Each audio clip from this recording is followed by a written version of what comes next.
Tonight's episode of CANOEHOUND'S Outdoor Adventure Show is brought to you by Kid Products, stick stoves and reflector ovens proudly made in Canada. Algonquin Outfitters, with 5 key locations in and around Algonquin Park to serve your backcountry needs. Salis Marine, keeping you safe on the water since 1999. Ostrom Outdoors, custom fit canoe packs and barrel harnesses. Badger Paddles, handcrafted canoe paddles made to order. And Novacraft Canoes, connecting you with nature in Canadian-made canoes since 1970. Well, happy Tuesday evening and Merry Christmas, everybody. Welcome back to another episode of CANOEHOUND'S Outdoor Adventure Show, a show that'll bring you a lot closer to the great outdoors. Tonight, we're in for a little bit of a festive evening here, just going to be kind of flying off the cuff. We're going to be having a great time, sharing some cheer. Hopefully have a few of our past viewers and friends and maybe some sponsors pop up to share some holiday wishes with all of you that are in the chat over there. And of course, in a little while there, I'm also going to be posting the link to tonight's live stream so that you can actually pop up here and join me and my co-host Kevin Callan to maybe wish everybody that you chat with over here in the chat a happy holidays, and just let's have a good time tonight. If any of you have ever been part of this, our Christmas celebration, it's just very low key. We'll see where it takes us, and there's nothing really planned out. You're gonna have to bear with me tonight because I am fighting off illness again. Yes, again, second time in a month that I've been sick, but this one here hit really hard. And I was telling Kevin in the green room here that I'm well lined up here with beverage, some, all this stuff to try to keep me happy and clear. You can probably hear the congestion in my voice, but as long as I don't get into a long lasting coughing fit, we'll be all right. Kevin's been asked to carry on if I happen to have to disappear off screen. So if I do, stick around. I promise to try and be back in a very timely fashion. So yeah. Anyways, before we do get on with the festive cheer, I just got a few short announcements tonight. Nothing long-winded like some of our other beginnings. But last week, if anybody happened to miss last week's show, we had special guest Steve Evans on from Sulik 46, and we were talking about his pack rafting adventure, 200 kilometers north of the Arctic Circle in Tuktoyaktuk, Nugget. And it was a really good series. Actually, it's still a series in progress here on YouTube. And if you missed that show, by all means, go back to our past episodes playlist, check out the show, and then, of course, go on over and watch his this wicked adventure, man. The scenery, the water, this guy, the crystal clear waters that he's actually paddling by pack raft to sort of explore these canyons and document them for future users. Very interesting. Looked like a lot of fun. We also did a swag giveaway last week with Steve. He donated a Sulik 46 titanium grill, a lightweight collapsible titanium grill. And congratulations to channel member Brandon Cosman, who was actually the winner of that. So congratulations there, Brandon. Great to see you win a prize. I'm sure you're looking forward to receiving that. Just, we've got our channel membership members only Christmas giveaway that'll be happening on the 27th of December. I'll be setting up a members only live stream. If you are a channel member and you're like one of these people that are floating across the bottom of the screen here, you're automatically entered. You are in for the draw. So keep an eye over the holidays here for an invitation for our members only live stream. It's going to be about maybe half hour, 45 minutes. We'll just see how long it goes. It'll be on the 27th, probably maybe between 3 and 7. I haven't determined the exact time yet, but we will be doing a live drawing at that time for our Christmas giveaway. And we have some great prizes that are going into this stuff from Ostrom Outdoors. We've got a life jacket from Salis Marine. We've got swag from Outdoors or Algonquin Outfitters. We have, let's see here, Kid Products has donated a great twig stove and starter kit package to go along. Novacraft canoe swag. We got all kinds of really great gear to give away, and it's going to go to a lucky channel member on the 27th. So by all means, and even if you're a channel member and you can't make it to the live stream, you don't have to be there to be the winner, but we will be doing the live draw at that time. So all of our channel members can actually see who wins, right? That'd be a great thing. But if anybody out there would like to be part of this draw, as I mentioned, it is for channel members only. You could see down below my finger here, there's a join button down there, right next to Canoe Hound Adventures title. You know what? Go in there, you can check it out, and you know, maybe become a channel member, help support the channel. It's a great way to support the channel. So for as little as 13 cents a day, heck man, you can you stand a chance to win. It's probably gonna be around a $500 to $600 swag giveaway package. So by all means, take advantage if you like to. If not, fully understandable. I also like to shout out my Buy Me a Coffee peeps, Beauty of the Backcountry, Steve Bentley, Ivan Outdoors, and Maverick for your coffee contributions. I'm cheating a little bit this week, doing a little bit of green tea, so today's Buy Me a Tea. Anyways. Oh, and that's hot. That's a good way to burn the lips. Okay. Anyways, let's see here. We didn't had nobody submit any birthday announcements. We did have a bunch last week, such as Josie Dinsmore and our good friend Randy from over at OTG Meals. They were celebrating birthdays. But yeah, if anybody has a birthday wish that they would like us to share with everybody else, please do drop that to me over here at canoehound@gmail.com. We'll definitely make that happen and get that on the list. This is actually the last show for the 2023 year. We will be returning probably the second Tuesday of January, which I believe is probably the 9th. Don't mark my word on that there because I'm not looking at a calendar, but I believe January 9th will be our return show. And we do have a few great shows lining up for January, including a date with good old Jeff McMurtry from Maps by Jeff. We'll be bringing him on to talk about his newest endeavor and the launch of his 5 Algonquin Park maps. So make sure you keep an eye over the holidays for our scheduling to see what's going to be happening into the new year. Let's see. Yeah, you know what? There's not a whole heck of a lot more to carry on. I know I had emailed out a bunch of sent out to a bunch of past guests and sponsors and such that I emailed them out a link to this live stream for them to as an invite to come on up. In a few short minutes here, I'm also going to post a link here in the chat if anybody in the chat would like to come up and. Hey, let's have some fun tonight. Let's just do a little chit chat, a little banter back and forth. If we do get a lot of people in the green room down below, and try to keep it maybe to 3 or 4 on screen here at a time. But if you're on for like 5 or 6 or 7 minutes, and then you know, if we have people waiting in the basement, if you want to excuse yourself, babysit yourself. If you want to excuse yourself, we'll give somebody else a chance. But if there's nobody else waiting, I'll also let you know that no, stick around for a bit. So yeah, that'd be great. Anyways, everybody knows I have a helper all the time, a little elf, if you may, who is always part of the show. He's always the most welcome guest on the show here, and he always brings a lot of life and cheer. And tonight he's going to be my backbone, my crutch. He's going to keep me in the straight and narrow here because, like I say, I'm a bit under the weather. But let's welcome our little elf, Kevin Callan. How you doing, buddy? Oh, Kevin, I don't feel well. Can you help me out once again? Oh, and you're here. You're here. You must love me, man. You must love me. Hey, okay.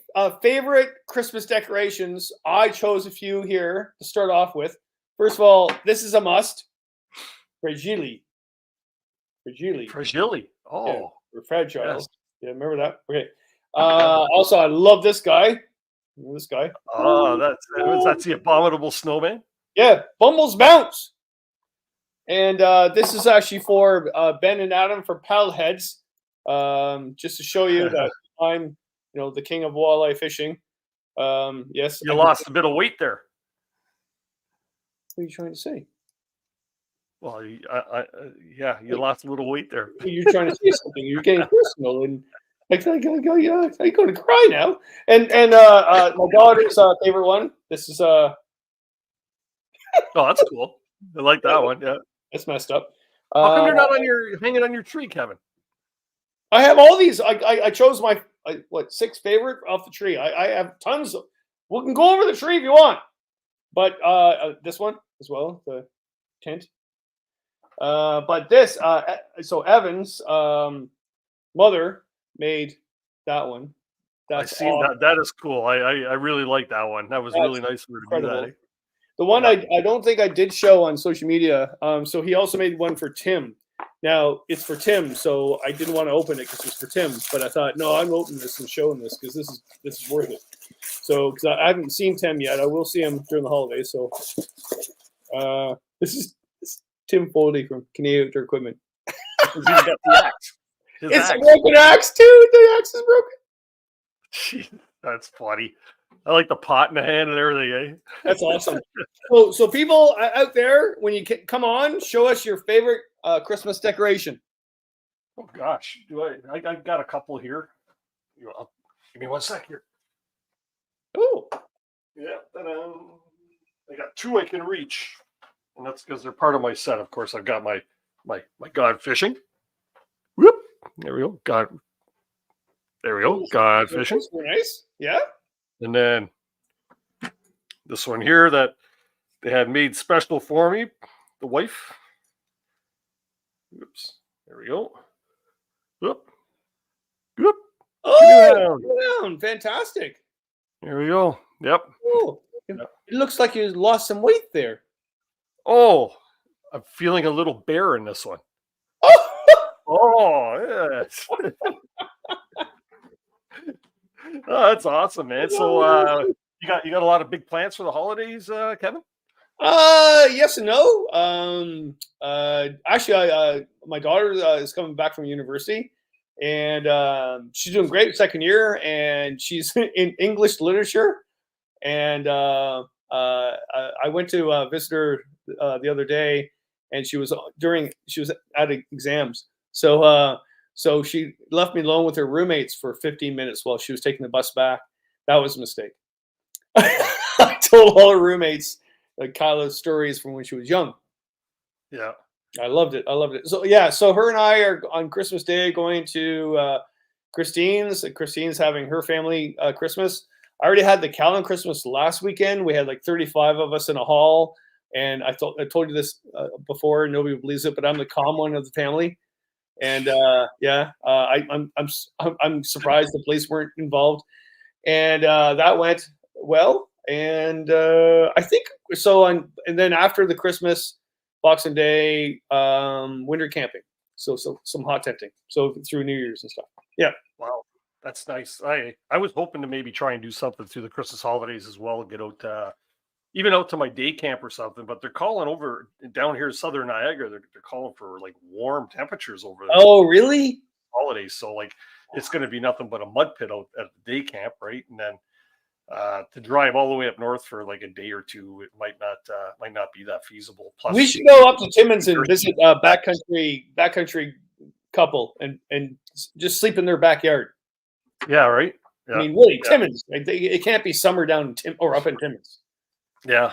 Where are you planning on going winter camping? Hit the Frontenac area or something, or Crown Land? Crown Land. Christine and the dogs. Yeah. So I'm taking her out. I don't know if she knows about that yet, but I have it all planned. And are you watching? You know now. I know she is tonight. She is watching tonight. Yeah. Yep. There you go. Excellent. Well, I'm surprised we got none of our peeps in the basement here, so you and I can just keep on having a good time. Nobody? The love of God, I'm begging someone to come and join us. What's the name of the phone? This one? I'm gonna throw the link on right now here. And if anybody would like to pop up on panel for a couple of short moments there, feel free to do so. There's the link to anybody that might want to pop in. I see there's a lot of people. Heck, we got 111 people in the chat right now. Well, there's got to be someone. I mean, Pine Martin, you got to at least come on and talk about fishing oh, wait a minute, there's nothing to talk about. Well, you know what the problem is? Everybody's out doing their last minute Christmas shopping, right? This is my first year. I have everything done. It's done. Really? Yeah. Really? Yeah. I'm shocked at myself. And my daughter's 19 now, so I just got her booze. That's not true. You can buy your daughter booze and you're no, that's not true. That's not true. I did. She won't watch the show, so I can tell you. So I got some weird stuff put in her stocking, right? I mean, Santa put something. Mm-hmm. But look at this. This is just weird. Have you seen this? Oh, potato chips. Yeah, With that's potato just messed chips. up. That's messed up. Yeah, they keep messing with the original stuff. Yeah, like who wants to eat that? I don't know. Like that'll give you the poops. Oh, she'll eat it. And then I also had my birthday, which thank you very much for having that birthday song for me. I was so sick. I had COVID. I was so. Oh, here's a good COVID story. So I lost my sense of smell and taste, right? And also I got blurry eyed too. Like if you have COVID and you get blurry eyed, I found that's a COVID. I had everything. Well, I finally went back to work. I was allowed to go back to work, tested negative, and there was a particular student of mine. We're outside and we're doing conifer ID, and so these are high school guys going to college, so they're at the college with me. And all of a sudden, the high school teacher arrives beside me with the principal, and just red lights. Woo, woo, woo, and my particular student, I won't say his name, he gets in trouble for smoking a joint during my class. The kid was right beside me smoking a joint while I was showing conifer ID, and they're like, "Kevin, did you not know?" I went, "I did not know he was smoking a joint." Well, didn't you smell it? No, I didn't smell it. You got no smell. That's funny. So he was pulled away. Oh, jeez. I did say it was funny. I went, I don't know what marijuana smells like. I have no idea. Well, I actually have a canoe trip now with Evan.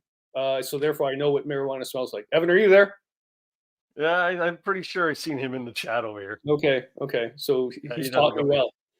Evan had a bit of a mishap, I guess, this past little while here. He lost his GoPro or something. In the tunnel. Yeah. Yeah, I paddled that tunnel once for tourism. They put me down that tunnel in a kayak, and it's pitch dark in there. I would never do that again. Yeah. Wow. Who's that? Was that Evan? That was Evan that lost his this GoPro. guy? Oh, there he is! Ah! Oh, it's the better part. Oh, forget Evan. Just move the camera over. You're on mute there, Evan. No, move the camera over. We don't want to see Evan. We want to see Phoebe. No. There we go. Yeah, we got to turn your microphone on, but there you are. How you doing, guys? Merry Christmas. You didn't hear anything. No. I think Evan is high right now. Merry Christmas. Merry Christmas. So what are you two lovebirds up to these days? We've got the Christmas tree going. Ooh, nice. Oh. Do you have your favorite Christmas ornaments? Kevin started a little tradition here. Yeah, we have them right here. So of course we got some little Bonhams from Evan's mom. So this is the one from this year. We get one every year. I don't know if you can see that. These are so awesome. So I've been asked so many times. So is it made out of a clay, right? Yeah, like a polymer clay. So she like molds them awesome. together and then bakes them in the oven. And here's a really good one. And then she paints them by hand. Oh. This is us on some white water. That's super. That is incredible. Yeah, that's incredible. Yeah, honestly, you guys made our day when you came over to my place, and Andy came over and you gave us oh man, that like really to get something like this, right? It's just warms the heart beyond belief, right? So, did you each get one, Kevin, or just you? No, he got one identical, and then Tim got one for himself, and yeah. Oh, that's a good story, Evan. You should tell that. Andy's a good gift giver. Andy's a very good gift giver. We happen to have gave him his little polymer clay, and then he hands us this. Let's see. Oh, autographed by Paul Mason, even. Yeah. So Andy and I collect books, and we have a contest of who's better, and he is better because he not only found a Path to Paddle book, but it was signed by Bill Mason, right? So yeah, where he found that I don't know, but yeah, that was great that he gave it to you. And it was really cool. You actually knew who that person was and the book. And look, we even have we've got the soft cover even, you know, we could go through and do a little comparison with updated by Paul. Oh, that looks tricky. It does. You know that quote from the movie? Oh yeah. Looks tricky. It's funny, he still says the same thing. We were going down near Blakeney Rapids. He does like canoe courses and stuff, and I guess he does them all throughout the year. Paul does, and so we had done a tandem course with him, and then we filmed a solo course and stuff with him, and we had a microphone on him while he was out in the rapids doing his thing. We were filming him from shore, and it was so freaky. It was like listening to all the movies over again. You could hear all his mannerisms and everything. I was like, oh my gosh, I'm sitting here like, oh, are you sure about that one? I don't know. It was great. Yeah. That's incredible. I have some great memories of I'm good friends with Becky and Paul. I actually never met Bill. I know the mom Joyce, really quite nice, but many times they would stay at my place when they come to visit for some canoe museum thing, and you would hear them tell stories. In my living room, I went, "This is freaking awesome! This is awesome!" Yeah, really nice. So tell us about your trip. So you visited myself, and then Andy came over, and you were heading out with what's his name? I thought he was French because his last name, but you said he lives in Mississauga. Mr. Ben Beauchamp. That's French. He's French. He comes from the right up the border there. You know, I think he's in the chat here even. Salut, Ben. That's a beautiful mustache. I don't really like mustaches like Tom Selleck. Yes, maybe. But I think he has better than Tom Selleck. That's actually a cookie duster. It covers the lip. Oh, yeah. He's one sexy beast. He's like, whoever's with him is a very lucky person. We got to actually go out with, so it was us and then Ben and his partner, his girlfriend, Petra, who is, Kevin, you got to go. I'm not trying to promote my own stuff here, but yeah, Mr. Ben Beauchamp there. So they start right after you pulled out the hat there, the John Denver hat. And so Petra and Phoebe are really good singers. And so we were all in the hot tent together, the four of us. And they start playing Country Road, sorry. Yeah, it's John Denver for you, Kevin. Yeah, it was that's awesome. That's like awesome. editing the video. I was like, oh, wait a minute, what the hell? I didn't even notice. But yeah, you'll enjoy that. No, that's great. That's great. No, I watched the video yet, Kevin? It was a good video, actually. Yeah. Yeah, no, I watched that one. Wait a minute. Like, hold 1 minute. Hold. You too, Evan. You and Ben are both pumping out the videos right now. We have to get you guys on the show. We're filling the void. That's it. That's the one. Listen to John Denver. This is what I got myself for my birthday, my 60th birthday, and I paid off my credit cards. That's what I got for my 60th birthday. I had COVID. I was sick as a dog on the couch. I went, I'm ordering this on Amazon, which I really don't do, but I did, and I paid off my credit cards. Christine gets me this book for my birthday. Why we age and why we don't have to. It's wrong. Listen, we won't take up much of your time. We just wanted to come in and wish you all and everybody in the chat a happy holidays. And we wish you all the best. And we're so grateful for each and every one of you. Well, okay, but hold on before you take off. What are your plans, you two, for the Christmas holidays? You got anything big planned? Oh, well, yeah, actually, I mean, everybody should know there's going to be a hopefully it's okay for me to say. I assume it is a winter camping thing for New Year's Eve. We're going to be all meeting up at Silent Lake Provincial Park. So if anybody feels like coming around and meeting up and maybe you don't even need to camp if you just want to come and stop by and have some fun. Everybody's invited.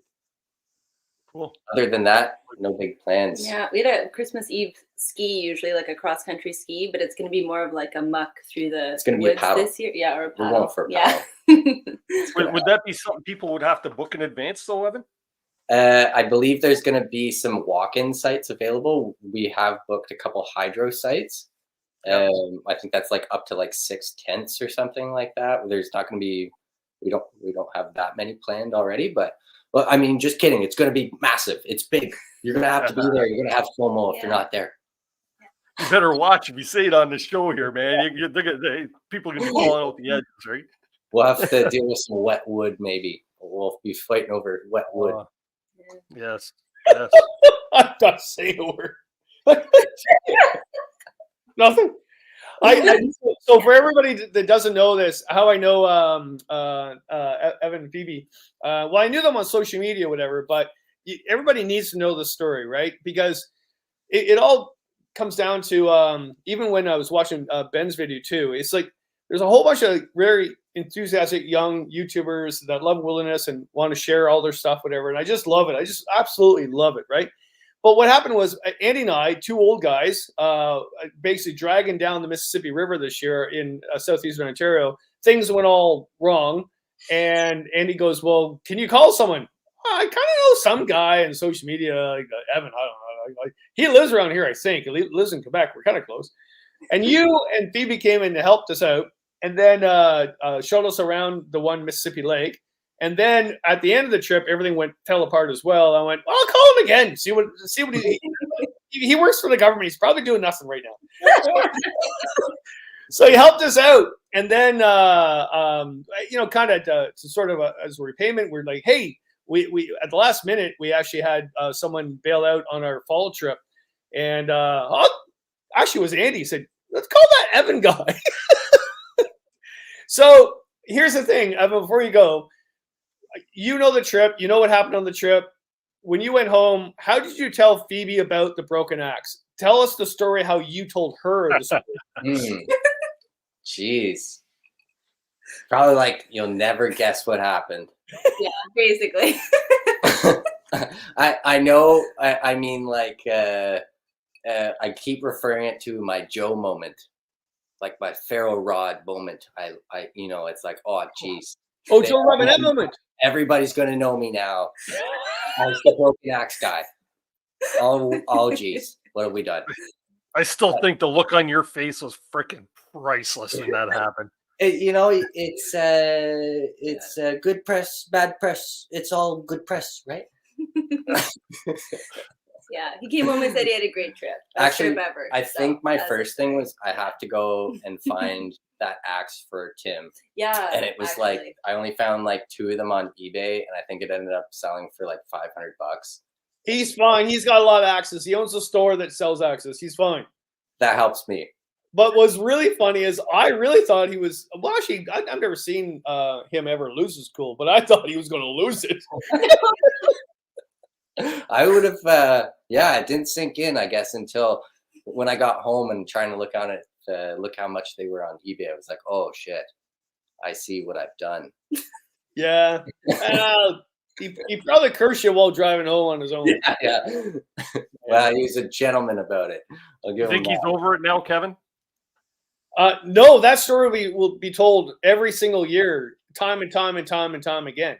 Because you'll never let it rest. That's Oh, I will not. It was that moment where, and I had the camera going too. I went, because you said in the background, can I borrow your axe? And I said to myself, no, that's just wrong. That shouldn't happen on any trip. No man should choose to use someone else's axes. And I kept the camera going, shatter in pieces. I went, oh my God, it's going to be a hell. And then Tim's like, well, no, it's okay, Evan. This happens. We got to get back on the horse. Yeah, it shows a good point of things in life. And I think people have been too lenient with me throughout my life. I need a little bit of.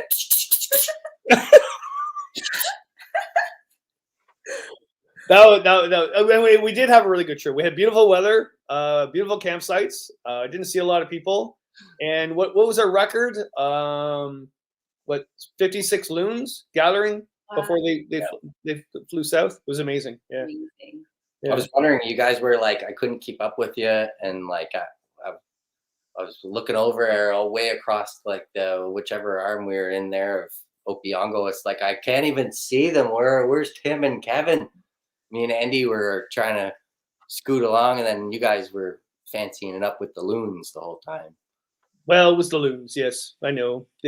Tim is a very nature-oriented person, but also he had to be away from you because he was so angry about the act. Was that like after the act incident they booked it together? Oh, it was in Dead Man's Bay as well. We had just left. That's where it had happened. We did camp at Dead Man's Bay, which actually I don't know why it's called Dead Man's Bay, but it was a good camp.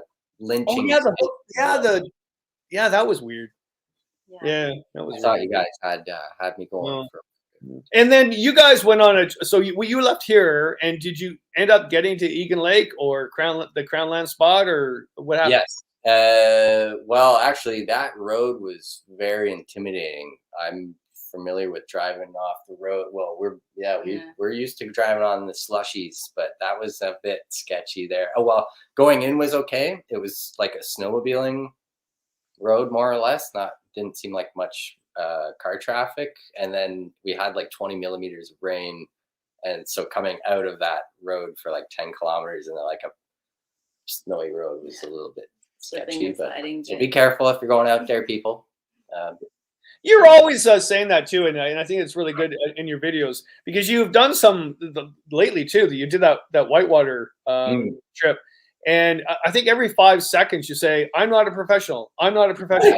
I'm not a professional." It's because I film all this stuff now. I keep seeing it's like, oh, geez, man. Like if I were like my rescue teacher watching this, he'd be like, "Man, like, what are you doing? Like, why? Why would you do that?" Or I catch myself doing things. It's like, oh man, don't do what I'm doing. Like, I'll try and teach you the best that I can, but. I think I get a lot of inspiration from you and stuff to like put that awareness out there for people, whether it's environmental things or safety, like personal safety, all that kind of stuff. Yeah, I don't think what you were doing was out of kilter. I think one of your best videos that I liked last year was when you and Phoebe went down the creek in like full snow and ice, right? And people would say you shouldn't have done that, but at the same time, it's like, well, you were pretty safe during that, and you were at least out there. We'll be out there again soon. Yeah, that's for dang sure. So as long as you have everything set up correct, and most of the time when we're out, we're not too far from safety, and I kind of try. I end up forgetting all the little important bits. Like my recent one, I was trying to do here's a safety video for whitewater, but it like cold whitewater, and I ended up just kind of talking about basic whitewater, where I wanted to explain like keep a Mylar blanket on you and maybe like a lighter or something like that. But you get carried away in the moment, Yeah. Oh, you know what I'm really excited for though is sending it off a snowbank with our canoe into the water. That's a winter classic right there. So BB, you're out of control. You're out of control. I am out of control. Okay, it's true. I don't have a YouTube channel though, technically, so I can just do whatever I want. No one's gonna. As long as you're wearing your PFD, we're fine. We're fine. Yeah, exactly. Always wearing that. Yeah. Oh, that's awesome. Well, guys, have a great Christmas. Hopefully, Santa's very good to both of you, and have a safe holiday. Cheers. And have a great time at that camp out at Silent Lake. That sounds like a good time. I hope to see you guys soon, eh? We'll be in touch over the new year. Outdoor Adventure Show 2024. 100%. Happy holidays, guys. See you later. That's awesome. Those are so awesome. Evan's hilarious. Is Ben? So he's in the house. Ben should go on because he has a brand new video, but also he has a video out that he did on the Still River that's awesome that people should watch.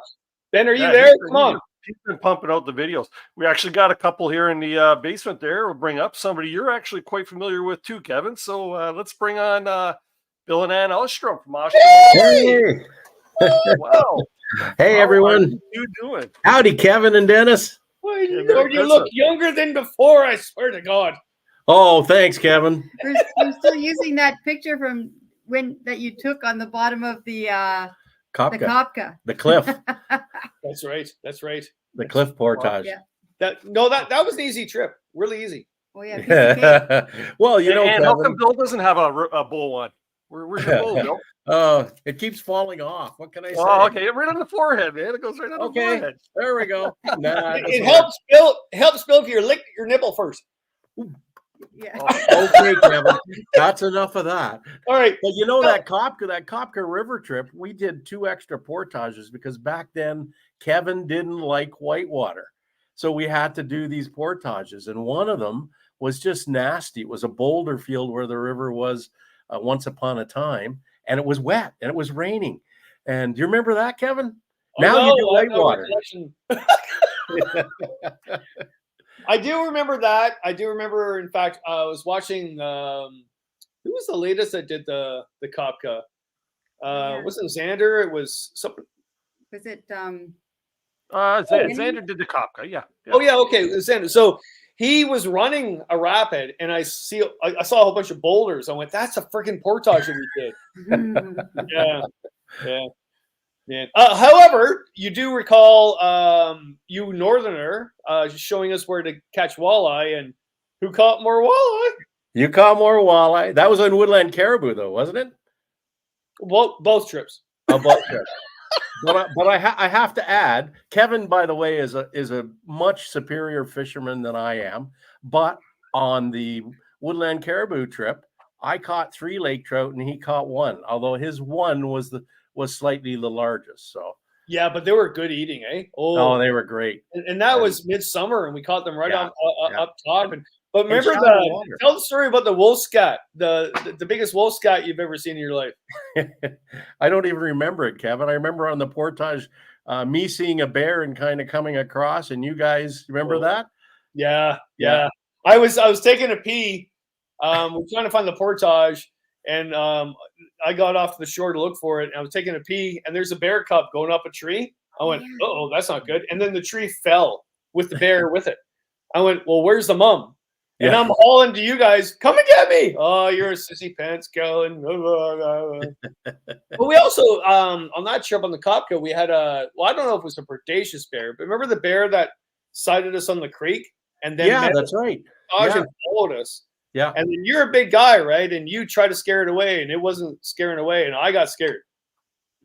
You got scared then, eh? Yeah. Well, you can run faster than me, so you were safe. That's all you got to do. That's all you got to do.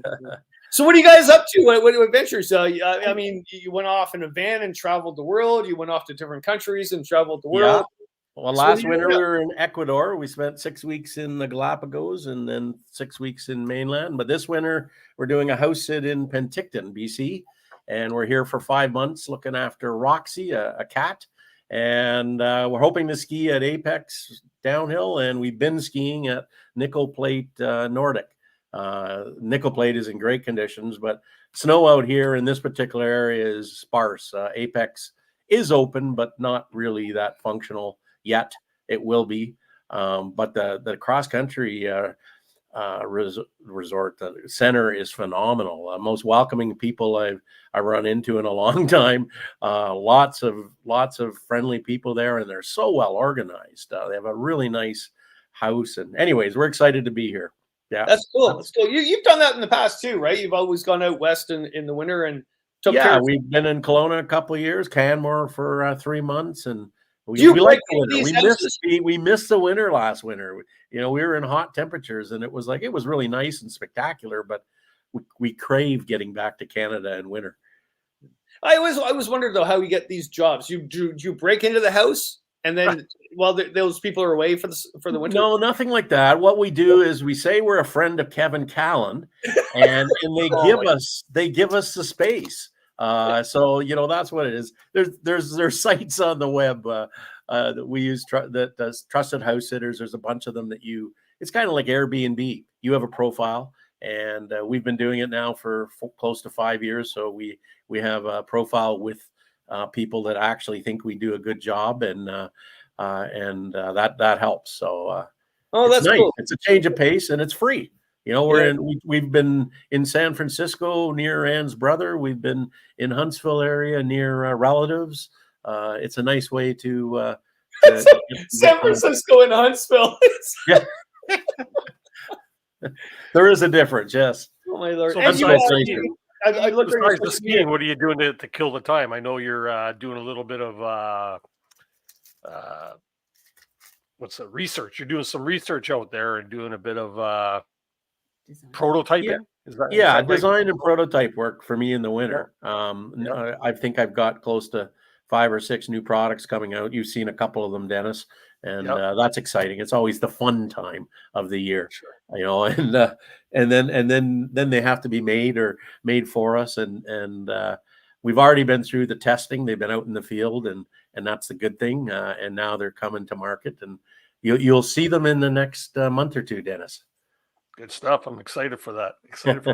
Yeah, You, because you guys did the French River, didn't you? Like, was it last year or the year before? Yeah, last summer with 2 friends, Doug and Kate, and summers ago, yeah. 2 summers ago, actually. Yeah, Okay. this summer we did 10 days in San Rafael Provincial Park. We've been there 2 or 3 times now, and I did a fishing trip, which you would have loved, Kevin. We had phenomenal walleye and bass fishing just north of Thunder Bay.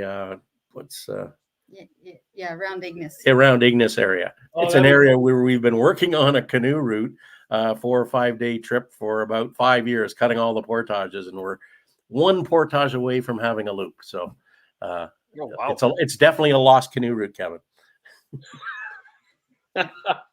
That sounds awesome. Actually, I just got sharpen the your pencil, Kevin. well, yeah, because I just got the rights given to me for my Lost Canoe Route book. My publisher wasn't going to republish or reprint it, whatever. And I said, "Well, can I have it?" Actually, Wilson kind of suggested that I should do that, and I went to pay for it, and they said, "Well, no, you can just have it." Excellent. So it'll take me a year or 2 to work on it, whatever. But yeah, now I own it. So Yeah. And now you can Awesome. put some good Northwestern Ontario routes in. exactly because so many of those routes that you guys and I talked about. Remember when I did the Quetico and Beyond? That book was supposed to be expanded to actually do a full book on Northwestern Ontario. And it just didn't sell, whatever reasons. I think because 94% of Quetico use is American use, and the publishers didn't push that book in the United States. They push it to people in Toronto, right? Yeah. I think. But I lost that. So they said, well, that's not ever going to happen. But now I have the ability to do that. Yeah. Yeah, and we're looking forward to, we certainly come May, we're back in Thunder Bay, and we do looking forward to lots of canoe tripping and testing of product and that kind of thing as well. Cool. That's all right. How about you, Kevin? What are you doing? Well, no, Bill, I'd like everybody to hear this story about the pack that you made me, where you had some extra material that you put inside my pack that I have upstairs. You know, I'm really old, Kevin. I remember the color of the outside, but I don't remember the color of the inside. It's probably pink. But it was probably fuchsia pink, if I'm guessing. Pink because you had extra material. Yep. And I went to pick it up. I was very excited at the show, and my bag. And what color was it on the outside? It was yellow, which I asked yellow, for. yeah. I asked for yellow and black. It was great. And I looked inside, and it was fuchsia pink. And you just said, You didn't tell me what to put on the inside. I know. It's a lovely pack. I once made for a guy I worked with at the university, out Lakehead University, outdoor recreation, and he moved on to a new job and needed a computer case. So he said, I want it in chocolate brown.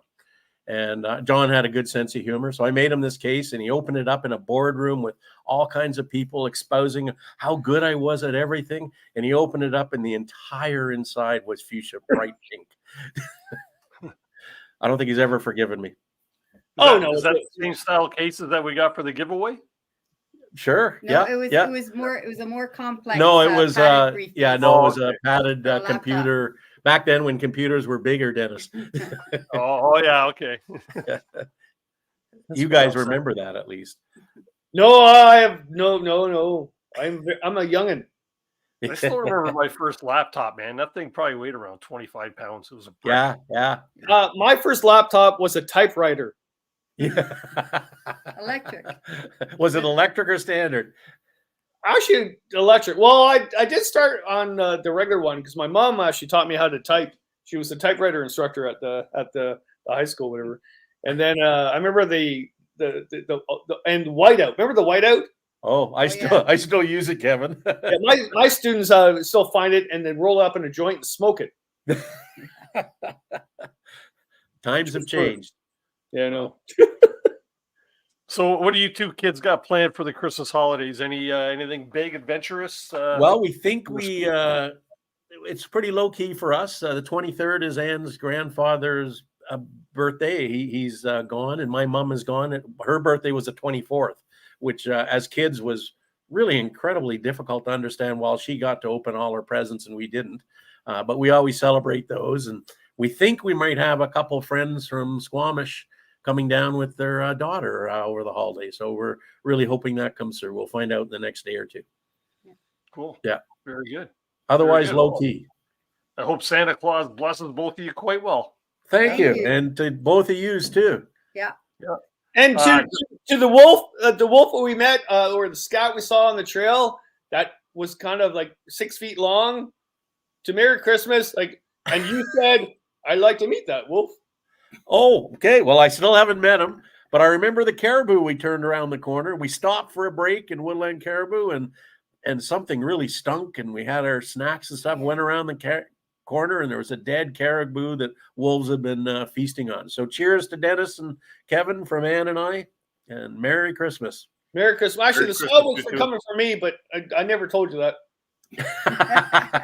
We were aware, Kevin. Have a good holidays. Be safe, and we'll talk to you all in the new year for sure. Sounds good. Take care. Thanks, all.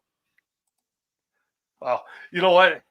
They're such a great couple. I've only ever talked to Bill and Ann. Well, actually, I did meet Bill one time years ago when I bought my pack off him at a Toronto show years and years and years ago, right? And that's ever since then, I've been using that same pack. I know I've told this story 100 times, but I call it Big Red, right? Is the name of my pack. You got the same pack too, don't you? Wabakimi, the Wabakimi pack. Yeah, the red Wabakimi, yeah. And you know what? That thing is stood the test of time. Never popped the stitch, and very reliable. And that's the kind of stuff I like to promote on the show, stuff that's reliable, stuff that you can really count on. So anybody's in the market for, something along that lines of a backpack, barrel harness, whatever it might be, check out Ostrom Outdoors, because the reliability is there, and you won't be disappointed. So yeah, they spend a lot of time in the bush, I tell you too. I've tripped with them many times. Bill, tough guy. I remember he lost a tooth, spit it out on the portage, and just kept walking. Like the tooth was just still there. He passed a kidney stone. Oh, we're good, Kevin. We're good. And Ann makes an amazing. What's it called? Sweet and sour. Yeah, good meal. Panic? No, a sweet and sour. What's her recipe? I put it in one of my books actually. Like a jerky beef, sweet and sour with pineapple and yeah. Okay. But anyway, what I'm trying to say is, they make great packs, but they also spend a lot of time in the woods too. So yeah, and so their stuff comes from something. They do the research in the backfield, right? So oh yeah, for sure, yeah, that's gonna be good stuff. We have a Magnum PI lookalike here in the basement. Let's bring him on up here on panel. Oh yeah, Kevin, how does it look? There's a bit of crumbs in the one left side. I haven't eaten yet. I'm waiting for a pizza here. Yeah. So how you doing, man? I'm good. Hey, it's an honor, guys. Thank you so much for having me. Well, let's get it straight though. So you are French. I am French. My dad's side of the family is French. I went to 8 years of French immersion all through elementary school, and I can probably speak one sentence in French. I kind of lost it all. You eked your way through that long? What? Yeah. Well, I didn't do any in high school, so I kind of lost it after 4 years or however long high school took.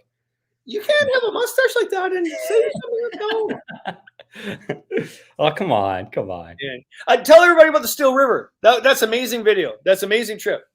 Oh, it was trip of a lifetime. I don't know, where do I start? It's 11 days.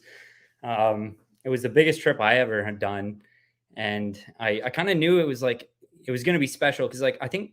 Well, the month before I had done Temagami with the guys from Mad for Maple, and that was that had blown me away. I've spent a ton of time in the bush before, but never a long canoe trip like that.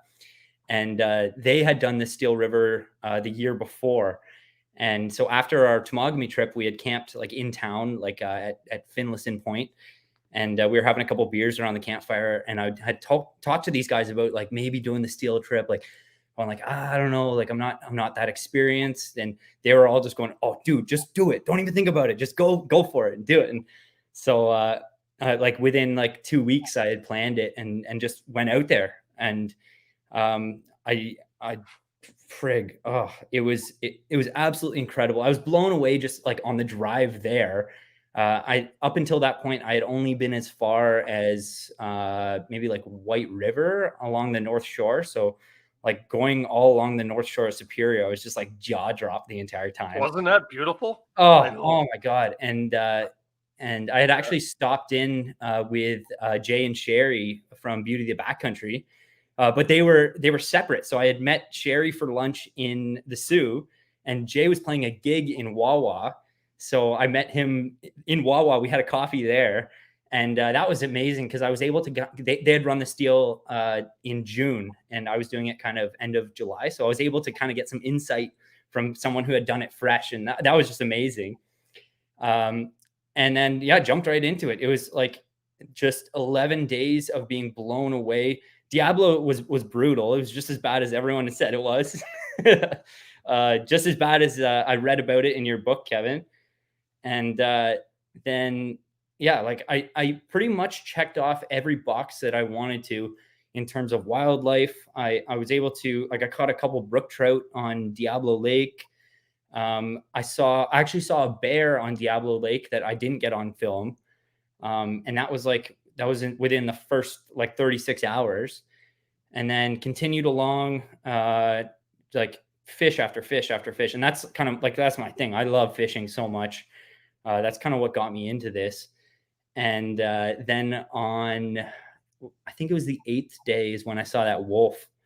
And that was like the most incredible experience I've ever had. And that morning, you know what, this is actually cool. It's kind of occurring to me that I've wanted to tell this story that I didn't include it in the video. But that morning I was kind of in a bad mood. I really wanted to get an early start. I wanted to be like up on the water before sunrise. And I totally slept right in. I was like 9 a.m. before I got out of the tent, and I was kicking myself for it. I was like totally bummed out, and it's kind of like dragging my ass, having a coffee. And I had gone down to the water to wash my coffee pot, and I'm like looking across the way, and I'm like looking at this piece of driftwood, and I'm going, wait a second. And I don't think that driftwood was there before. And I swear I stared at it for like probably a good minute. And then it moved. And of course, you can imagine it was the wolf. And then it started walking towards me. And I'm like, oh my God. So I run back to my tent to grab my camera. And I'm like, please still be there. Please still be there. And I run down and I filmed it. And I filmed it for a good 10 seconds. And my camera died. And I was like, no. So I run back to the tent, grab another camera battery and a spare one, and ran back down. And sure enough, like it was still running towards me. And I was able to get all that footage. And it was like, just, I don't know what I did to deserve that, but it couldn't have been a more perfect moment. It just kept walking towards me. It would stop for a few seconds, like just sniff the air, whatever, and keep walking towards me. I like had all the time in the world to get whatever footage I wanted. And then it got close enough to the point where I'd actually like had to yell, and I was like, okay, buddy, like that's close enough. And I think I said, I was like, you're beautiful, but just not at my campsite. Yeah. Like, and don't bring your friends. And then I'll be honest, as soon as I turned the camera off, and it ran off, I wasn't, and honestly, I'm very cautious with any wildlife at all, but I'm not scared. Like I wasn't too worried about a lone wolf. And after it ran off, I had this moment, and then it occurred to me what had just happened. And I just like broke down in tears. I just started crying. I was like, wow, that was beautiful. Like I couldn't handle the emotions after that. So, and then that day, so I was like, okay, now I got to continue on with my trip. And that day, I paddled like maybe another kilometer. I saw like a beautiful trumpeter swan. And then I hit Rainbow Falls and explored that area. And then before I made it to camp, I saw a moose, a cow and a calf. And that was just like the perfect camping day in my books. I wouldn't have changed it. I don't think it could have gotten any better, to be honest. That's cool. Yeah, man. So Ben, when you talk about those moments, and I've had those moments too, there's a yin and yang with you, right? I mean, was that mojo that the camera stopped? Because maybe the spirits were saying maybe just watch the wolf and not run for your Maybe. camera. But then at the same time, you did, and you got some incredible footage and shared it with a lot of people that loved it. Do you have those moments now when you're filming stuff? Do I film it? Do I not? Do I just watch? You know, yeah, I love the way you say it's like yin and yang, because it is a fine balance between, you know, experiencing it, living in the moment, and then also like I'm out there, like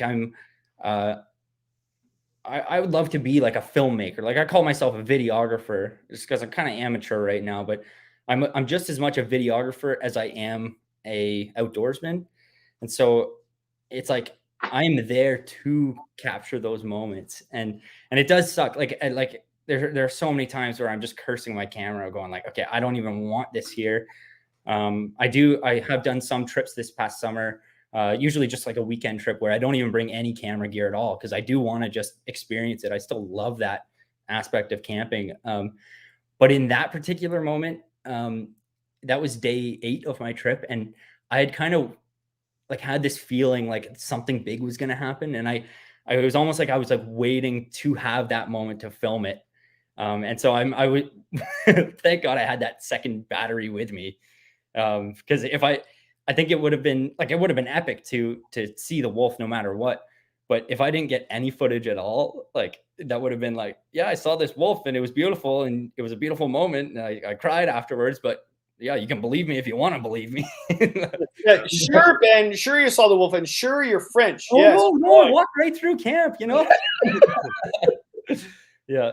So we got somebody in the basement I want to bring up while Ben's on here, because you were just mentioning him there, and yeah. Let's bring Jay up from Beauty of the Backcountry. Yes. Hey, Hey guys, yeah, absolutely, Ben. You captured that trip so beautifully, man. And it was such a treat to be able to speak with you about the trip before you did it, and then to speak with you about it after you did it. And yeah, just to see how much your hair had grown. Your mustache didn't change at all, though. Yeah. You know what? I do have to give a lot of credit to both Jay and Sherry. Like on that drive up, I was going into that trip with a bit of nerves, a lot of nerves. Like it was a lot. Like I'd never done a big trip like that before, and just having a chat with them and taking that time to just kind of like, I was in the car for 13 hours alone. So, you know, the thoughts are racing, and just to sit with Jay to have a coffee, and he's just going like, man, like just enjoy every moment. Like, just like, don't rush. Like you're going to love it. And like that last leg of the drive after having that talk, it was just like, you know what, like everything is happening just the way I want it to. It was just perfect. Yeah, you're shaking your head there, Jay, but I really do appreciate you, man. Man, we appreciate you stopping in. Didn't you, not to make a bummer, but didn't you get your first speeding ticket? Oh, yes. That's another good story. Speaking of like getting the nerves going on the that was right before I had met with Sherry. I was just outside of the Sioux, and because you know what, originally I had wanted to make it on time to, I was trying to cram way too much in, but I wanted to make it to the Sioux to have lunch with Sherry, and then I wanted to make it to Wawa on time to catch Jay's set. I wanted to see him perform, and I was on my way to the Sioux, and I was kind of like running a little bit behind, but I had to pee so bad, and I was like gonna burst, and I was like doing a little dance in my seat, and I was speeding. I was like totally not crazy fast, but I think I was going like a good like 135, and I got pulled over, and the officer was really nice, and he's kind of funny, just going like, hey man, like what are you doing? You're cruising at like 1,000 miles an hour in the passing lane with a red canoe on your roof. You look like a warning beacon. Like he kind of he gave me a lot, or he was making fun of me. And then he was nice enough he actually brought the charge. I think I was going like 35 over, and he brought it down to 15 over. And let me just say, lesson learned. I have not sped since. But that was also like kind of like a weird little detail going into the trip. It was just like I was shaken up after it for sure. Did you pee? I In the seat, just in the about car. got myself, and while waiting, and you know that when he was writing the ticket, he took forever.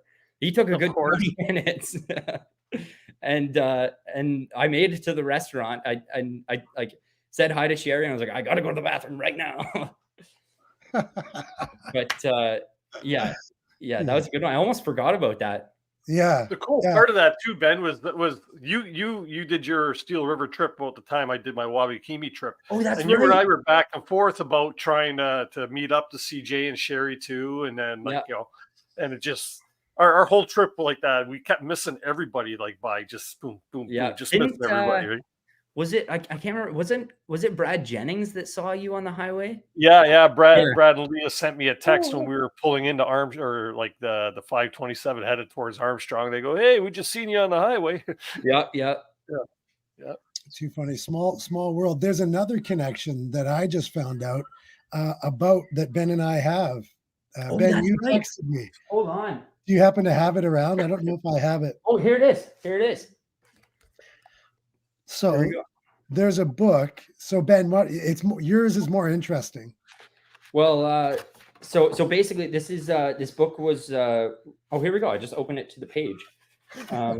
This book was written by one of my dad's. Well, actually, my dad's very first childhood best friend. They like grew up on the same street together, way up in the small town of Kapuskasing, Ontario. Shout out. And so this guy, Sean Barrett, is a musician. I believe he lives in Sudbury now, but he wrote this book all about, it's called First Guitars. Yeah, there you go. He wrote this book about it. So it features, there's got to be over 100 artists in here, AJ. Tons, yeah. Tons of artists that you've heard of, like Gordon Lightfoot's in there, like all your Canadian favorite musicians are in there. Yeah. Including so my dad sends me a text saying like, hey, I'm featured on the same page as Gordon Lightfoot, blah blah blah, and he's like totally bragging to me. Oh yeah, there's Jim Cuddy from Jim Cuddy from Blue Rodeo. Yep. Yeah. And then he goes, and wait a second, I recognize this name is Jay Case. And so both my dad and Jay are featured in this book, and it's all about it's everyone's individual story about their first guitar. No kidding. Yeah. What a coinky dink, eh? Yep. Have you had a chance to read it, Jay? I haven't even looked at it. I just got to my parents' place. You know what? I didn't even read my own story, so I don't remember what fibs I told. So, but I'm going to. It's one of those reads that you could just kind of pick it up and read a couple of stories at a time. Yeah, exactly. I just haven't been doing that much reading lately, but I'm going to. I'm looking forward to it. Yeah. And the funny part is not to downplay my dad's fame here, but he was like totally like bragging about the fact that he's featured on the same page as like some of these legends. And my dad is like he's only been playing guitar for 4 years, maybe. He's like an amateur musician, and the only reason he's in the book is because he was best friends growing up with this guy. But it's still cool, man. It's still cool. Yeah. And you had met him at a music festival. Yeah, right? I met Sean a few years ago at Northern Lights Festival Boreal in Sudbury. Okay. He'd seen a band play that I was in, and we became buddies. Like he does radio work and stuff like that, and obviously he's an aspiring author. But yeah, we had a lot of the same mutual friends, and so when he had the idea for the book, he reached out to me, and I happened to have the perfect story for my first guitar. You'll have to get the book to read about it, friends. Yep. And not to drag this on, but another fun fact about this guy, Sean Brett, which actually you might not even know, Jay. He was actually, I believe his band, however many years ago, they placed second in the competition for who got the song for Hockey Night in Canada. Oh, come on. Yeah. So they went through all these different voting polls, and they like just didn't make it, but he was almost the Hockey Night in Canada song. That's cool. I didn't know that. Yeah. Nifty. See, we're not just about canoeing. Exactly. Yeah. Multi-talented. That's great. Well, you at least. Yeah. Hey guys, Yeah. we're just going to take a quick commercial break here, and then we're going to bring you all four of you back up here on panel. I've got a couple more questions for each of you there, and then we'll move on for the evening. But just bear with me for a few moments here, okay? There's nothing like being out there. For over 50 years, we've been connecting people with nature by building classic Canadian canoe designs using the best materials available. We built a reputation on durable, dependable canoes that allow you to focus on what's important, whether that's unplugging in remote wilderness, spending quality time with your favorite people, or nailing the perfect line. Visit novacraft.com to find the perfect canoe for you and locate your nearest authorized dealer.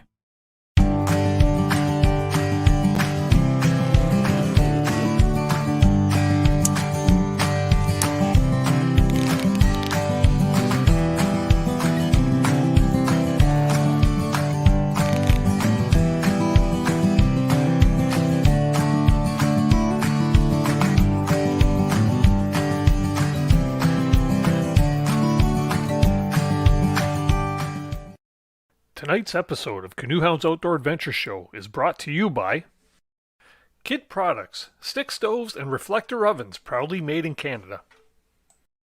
Algonquin Outfitters, with 5 key locations in and around Algonquin Park to serve your backcountry needs. Salis Marine, keeping you safe on the water since 1999. Ostrom Outdoors, custom fit canoe packs and barrel harnesses. Badger Paddles, handcrafted canoe paddles made to order. And Novacraft Canoes, connecting you with nature in Canadian-made canoes since 1970. Well, once again, Merry Christmas and welcome back to the second half of CANOEHOUND'S Outdoor Adventure Show at our 5th annual CANOEHOUND'S Christmas. We're having a great time tonight, just sharing some stories of friends. Let's bring Kevin, Ben, and of course Jay back up on panel here, and we're just going to continue on with a few of the stories. Really like to get into, like, what do you guys got planned for the holidays? Ben, you got anything big and special planned for Christmas? You know, nothing big and special other than just spending a lot of time with the family. So kind of life can get busy sometimes, and we all like all my family, like my immediate family, and so my mom's side and my dad's side, we're spending some time together. So I'm actually really looking forward to that. It's something when you're a little kid that stuff doesn't really matter. It's like you just want to play and open presents, but like nowadays it's like, okay, like I'm really looking forward to a couple dinners here and there. So it's gonna be nice. I have to thank you, Ben, because while I've been feeling under the weather here, I've been really catching up on a lot of your videos.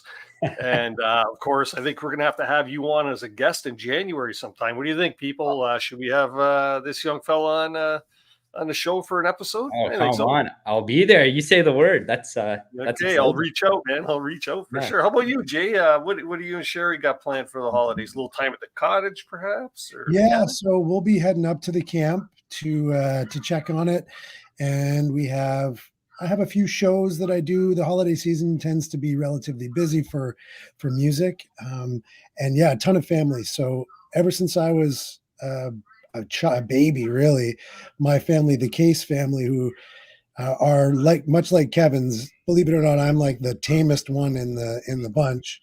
And so we just sit around on Christmas Eve. We get together, and there's like 30 of us, 5 generations of people just singing and eating and laughing and high-fiving and doing all sorts of fun things.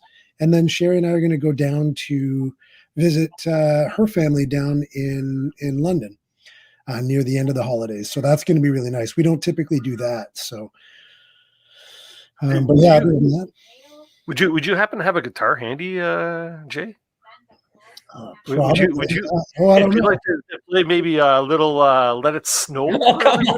Yeah, you had that posted today, and you know what? My wife was standing at my office door, and she's like dancing, eh? She goes, I thought that was you singing. I go, yeah, right. She's standing at the door, she's got the groove going, right? So cute. Would you mind playing for us? I do happen to have a guitar close by. And this is not a setup. I just happen to have one. This is not a setup by all means. All right. See if I can remember the words. That was all the way this morning. Everybody in the chat can sing along. How's that? The weather outside is frightful, but the fire is so delightful. And since we've no place to go, let it snow, let it snow, let it snow. And it doesn't show signs of stopping. And I brought some corn for popping. The lights are turned way down low. Let it snow, let it snow, let it snow. When we finally kiss goodnight, how I hate to go out in the storm. As long as you hold me tight, all the way home I'll be warm. Well, the fire is slowly dying, but my dear, we're still goodbying. As long as you love me so, let it snow, let it snow, let it snow. Let it snow, let it snow, let it snow. Yeah, baby. Merry Christmas, everybody. Thank you, Jay. That's awesome, man. Beautiful. Putting you under the gun, eh? Yeah, that's okay. I'm used to it, man. True talent down here, everybody. Man, I still get compliments to this day with my intro. Man, you knocked it out of the park. Hey, awesome, man. I appreciate being asked. It's just nice to be here with you guys. Yeah. And where is the lovely wife tonight? She is actually in a class right now, just over that way, probably hating the fact that I was just singing. She has a class. I made you do it. Yeah, no, that's okay. She has a class every Tuesday evening. So she's learning Spanish. Está aprendiendo español, ella. How come you're not teaching her? Have you ever tried to teach your wife anything? Okay, yeah, I hear you on that one. Good stuff. Well, you know what, gents, I hope you both have a fantastic Christmas holiday season. Be safe, be happy, be merry, and share the love. Share the love. Absolutely, man. Same to you, Dennis and Kevin. It's a pleasure to see you guys. So happy and so healthy. Even if you're just on the mend there, Dennis, hopefully you get better soon. And Ben, I can't wait to plan that trip with you next year, my friend. Yeah, absolutely. Thank you guys so much. Okay, fellas, have a great night. Yep, Merry Christmas and Happy Holidays to all of you guys as well. Cheers. All righty. Wow, man. I love it when I'm gonna start growing a mustache. Oh, you ever had a mustache? Yeah, you used to have a goatee, right? I had a goatee once. Yeah, that didn't go well. I looked like the devil. But well, you want to see a mustache? I'm going to show you a mustache. Let's bring Maurice Poulin up on panel here. Oh my God! It's Santa Claus. Santa. Hey, Dennis and Kevin, how are you? Not bad, man. Yourself? How you been? Can you hear us? Yeah, I can hear you. Can you hear me? Okay, we got you loud and clear too. We're good. He's too busy because he's up in the North Pole getting Christmas ready. Yeah. Well, how you doing, man? What's going on for you for Christmas? Anything good? Behave, Kevin. He may be lagging a little bit behind us here, Kevin, on volume. So Was he? Because I just saw an elf and a reindeer go right past him, right behind him. I swear to. Okay. So what brings you on tonight, there, Maurice? I'm sorry about that. No, I'm like everybody else. I'm just winding down for the season, getting ready to spend some time. Yeah, it's all right. So Maurice is with Friends of Wabakimi. That's how him and I are acquainted. And anything new on the front for the Friends these days?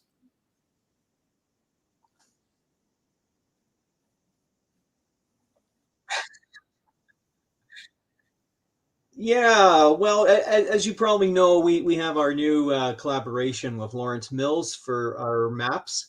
So we're phasing out the map volumes. Yeah. all this feedback going on here. Yeah, if you have YouTube playing in the background, just turn off the YouTube volume and just keep the volume for StreamYard. Okay. Dennis, it's Rudolph's nose. That's the problem. Oh.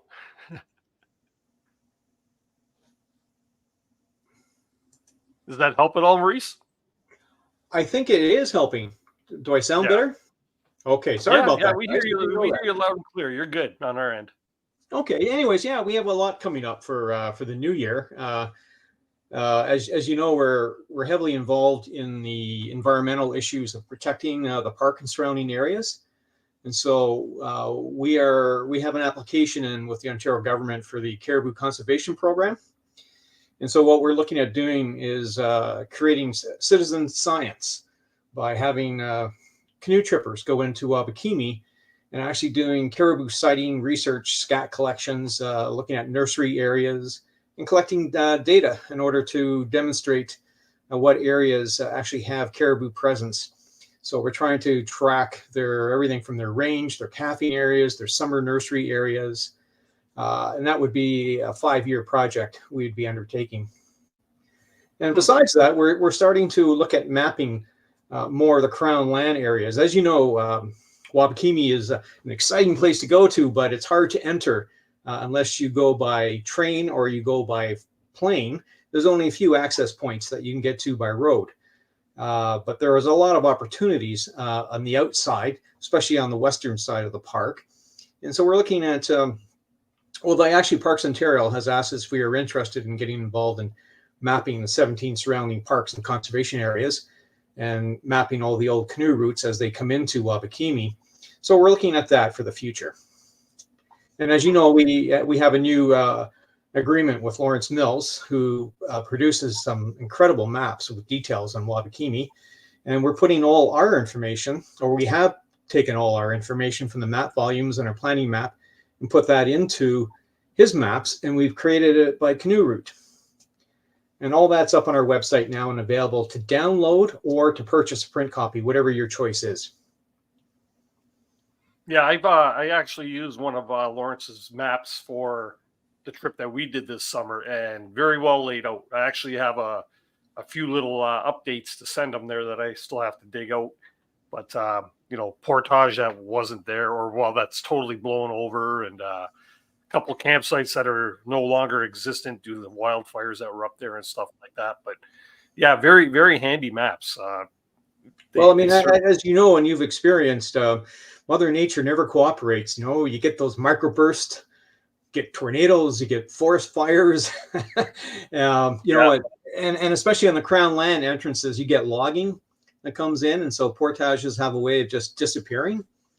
And so if you want to keep your maps the way that they are, you have to locate the original portage and redo them, or you have to create new ones and you have to update your maps. So now with our maps, we can update them really easily now. If you looked at our planning map that just came out last year, we've already made several improvements to it with updated information. So we can do that pretty well at any time, which is exciting because in the past we couldn't do that. Sure thing. Now, Friends of Wabakimi, are you're going to be having a presence at some of the outdoor shows coming up? Yeah, we'll be definitely down at the Toronto Outdoor Show and CANOEHOUND'S, and we'll be at some of the other American festivals as well. We usually do about 5 a year. And so CANOEHOUND'S is always a good one to see Kevin and his nemesis there and watch them drink scotch and fight. No.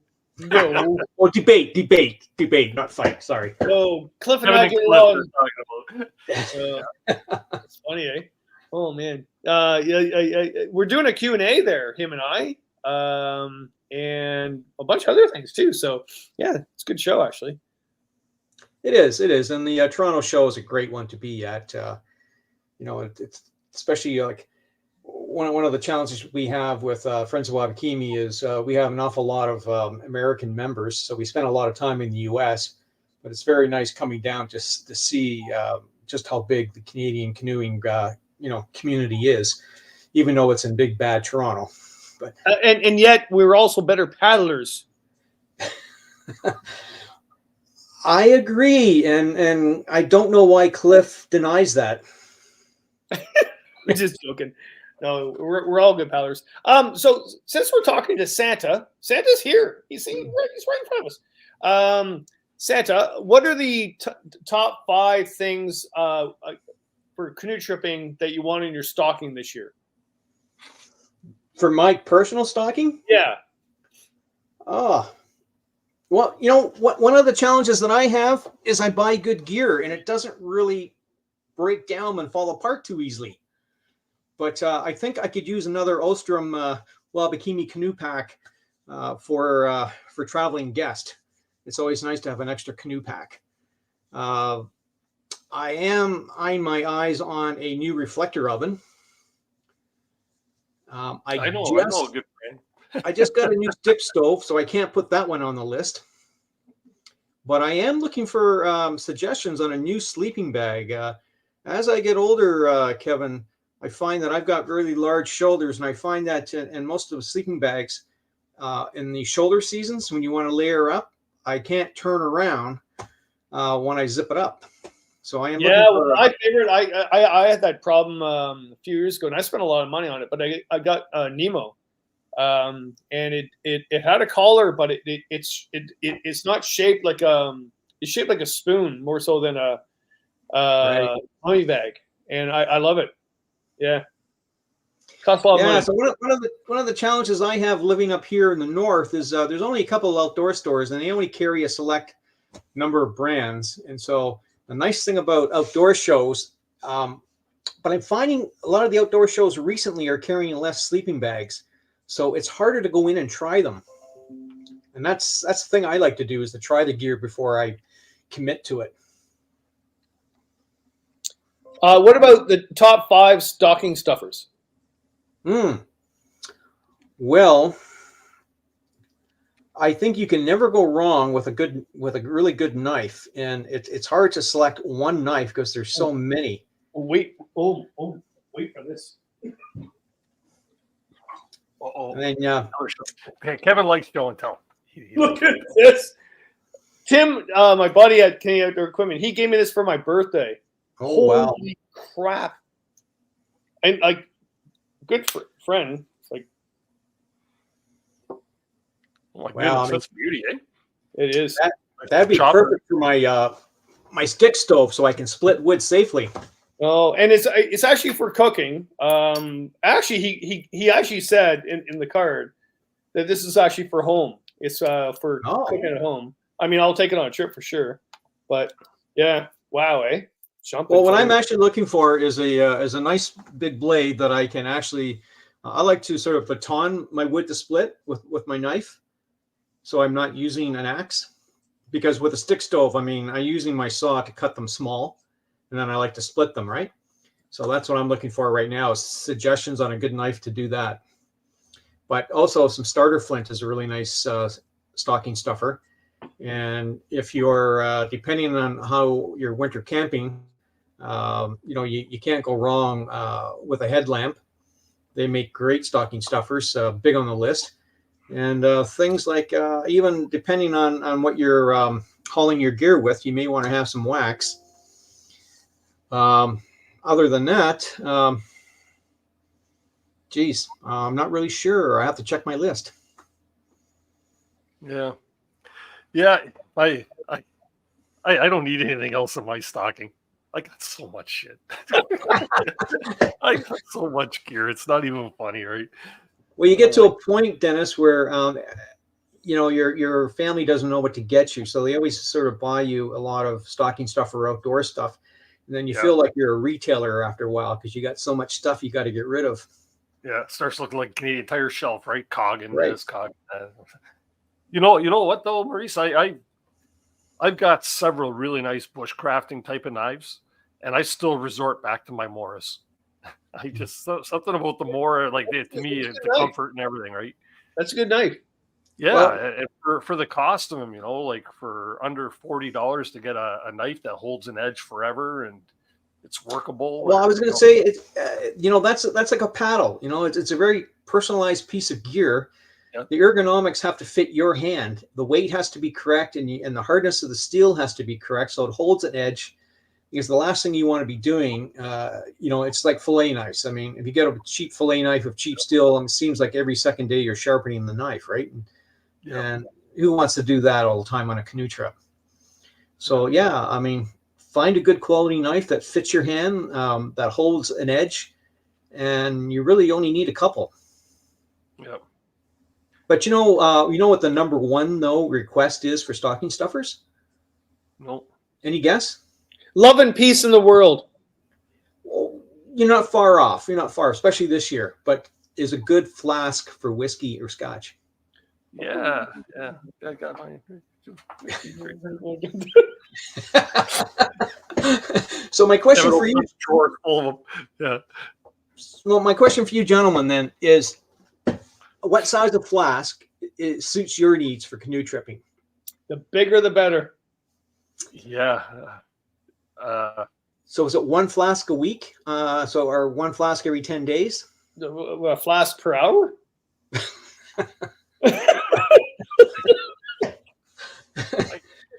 Those would be low mileage trips then. Sure. Okay, I'll get my flask. Hold on, I'll get my flask. I don't drink a lot on trips anymore, so I something like that will do me fine. Or if we are going to do anything, I'll bring a bottle or an Algene bottle of whatever, whiskey, whatever, right? I like Kevin's flask, I have to admit. That's a good size. About the same size? No, mine's bigger. Dennis, mine's bigger. Okay, you win. You win. Yeah, you use yours more often too. But No, I was going to say, though, there is one gift that you can never really get too many of for most people anyways. So if you got a big heart, you can always give somebody a good quality canoe. They'll never regret that. The second is a really good paddle. Everybody likes receiving a new paddle, especially if it's a style that you don't have. So if you've never had an otter tail before, and that's your first experience receiving one, you'll really appreciate it. Yeah. Yeah, I had a guy from Sweden talk to me today. So he ordered my Happy Camper paddle. So when you get that paddle, money goes towards Project Canoe.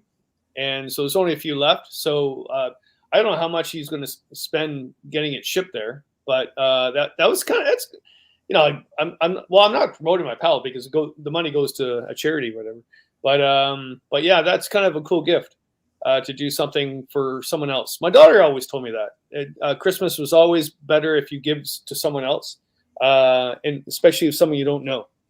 Yeah. Mm-hmm. Yeah, I mean, Maurice, I have to say, Maurice, your connection tonight is a lot better than the very last time you were on the show when we featured friends Wabakimi. Yeah, that was a disaster because I couldn't hear anything, and I had no idea if you guys were hearing me, and so yeah, I missed the whole thing. That's because he lives in the North Pole. Look at the beard. He's in disguise. Yeah, we'll have to make it happen again one day, I think. Yeah, that would be nice. Yeah. 100%. Yeah, so I never did find out though, Dennis. I missed your first broadcast. I was away on a trip. How did you like Wabakimi? Oh, it's fabulous. Wabakimi, it was everything. It lived up to everything that I thought it would. The only thing that we were disappointed with was we seen no freaking wildlife. Wow. 11 days. We seen one moose from like a mile away, but that didn't count. To me, that didn't count, right? But yeah, no wildlife. But the fishing was fantastic. The weather, once we got out of all the burn area there into some of the lush forest again, it was great. It was a fantastic trip, man. We were already talking about going back again before we were even out of the park. So, yeah. Well, yeah. if we flew into, which was a first for me, and that to me that was a real bonus for sure. Well, I think the hardest part about coming all the way up here when you're from Southern Ontario is there's so many places to see on the way up and on the way back. It Yeah. can really make your trip long. But if you want to go to an experience close to Wabakimi, I'm looking for a partner to do the Kopko. We're going to go in from essentially Allen Water down to the Bright Sands and then right out onto Lake Nipigon. Yeah, That's never hurts to get details on it, but I know I got a really busy summer this year. Daughter's getting married, and my wife said she let me play a lot last year because I won't get a chance to play as much this year. So, yeah. The Kopko River, really, if you haven't done it, do it. It's like the Amazon of the north. It really is. You do like. I haven't done it, Kevin, and I haven't been back in 40 years. So it's one of those rivers. I don't like repeating the same trips, but it's one of those ones I decided I got to go see it again. Yeah, that's a good question for everybody. So what trip would you repeat? And the Kopko I would repeat for sure. Absolutely. No question. The Chinnakuchi Sturgeon, I would just keep doing every year if I could. I would do the Steel River again and then not. It was tough, but I loved it. But Quetico, I would go back to. Wabakimi, the Ogoki, I would do, but also the Boiling Sand. Is it Boiling Sand? That's in Paradise, Wabakimi, yeah. Yeah, the Paradise Portage. That to me was a fantastic place. Going to see Wendell Beckwith's cabin again, even though it's not the same at all. In fact, maybe I'll be depressed if I see it the way it is now. But I would like to go back. I've been there 3 times, but I'd like to go back again. The one also in Wabakimi is the Cliff Lake, where all the First Nations paintings are. Making sure I ask them first if I can go through, whatever, but because it's a church for them. But but the North Shore of Lake Nipigon, I would, in a heartbeat, go back to that. Actually, I've got a question for you, Maurice. When we went to the Beckwith cabins, went to sign the registry book, and all the registry books had been removed. The can was empty. Any idea? Would somebody collect those, or? Yeah, a couple things happened. With permission from Parks Ontario, the Thunder Bay Museum went in there and took all the artifacts and brought them to the museum. And they've had a number of displays. And there's been a documentary from a local Thunder Bay filmmaker who did the whole Wendell Beckwith story. And it was really well done with a lot of good interviews from a lot of people. Parks Ontario currently, as you know, this is the 40th year anniversary, and there still is no park management plan.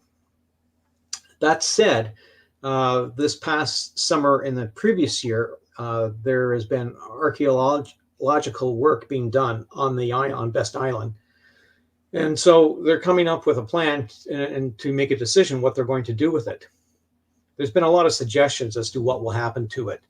One of the better ones, in my opinion, cost-wise, is to essentially document everything and have some sort of living display created for it and with plaques on the island. Because if you think about restoring those buildings, that's an enormous cost. And if you look at another example of White Otter Castle as an example, in order to keep that castle up, it's incredibly expensive. And with budgets as they are, I don't know how a park can actually keep that up at the expense of everything else they'd like to do in a park. Mm-hmm. And as you know, Wabakimi is a very large park. It has an extremely small staff, very, very small budget. Yeah.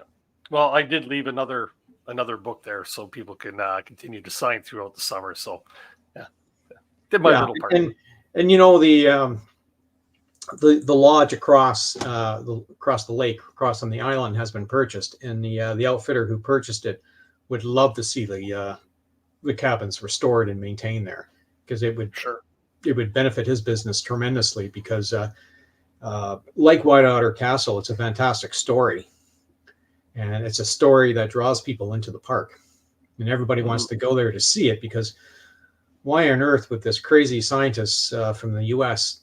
call it the center of the universe and come here and live here all these years? And he did some incredible work that was very advanced, even by today's standards. So a lot of his work is actually at a couple of universities, and it's being reviewed. So he was quite a character, and he has quite a story.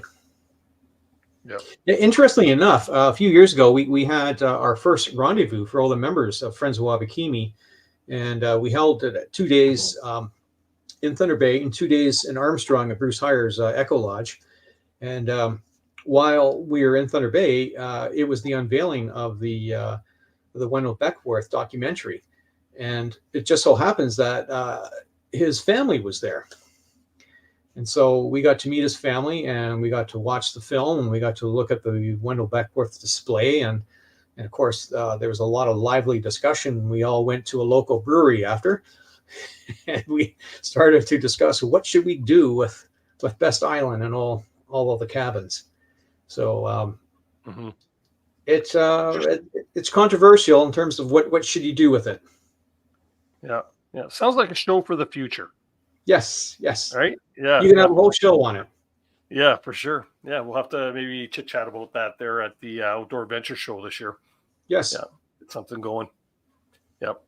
I've got 2 more guests patiently waiting in the basement there. Maurice, any big plans for the holidays?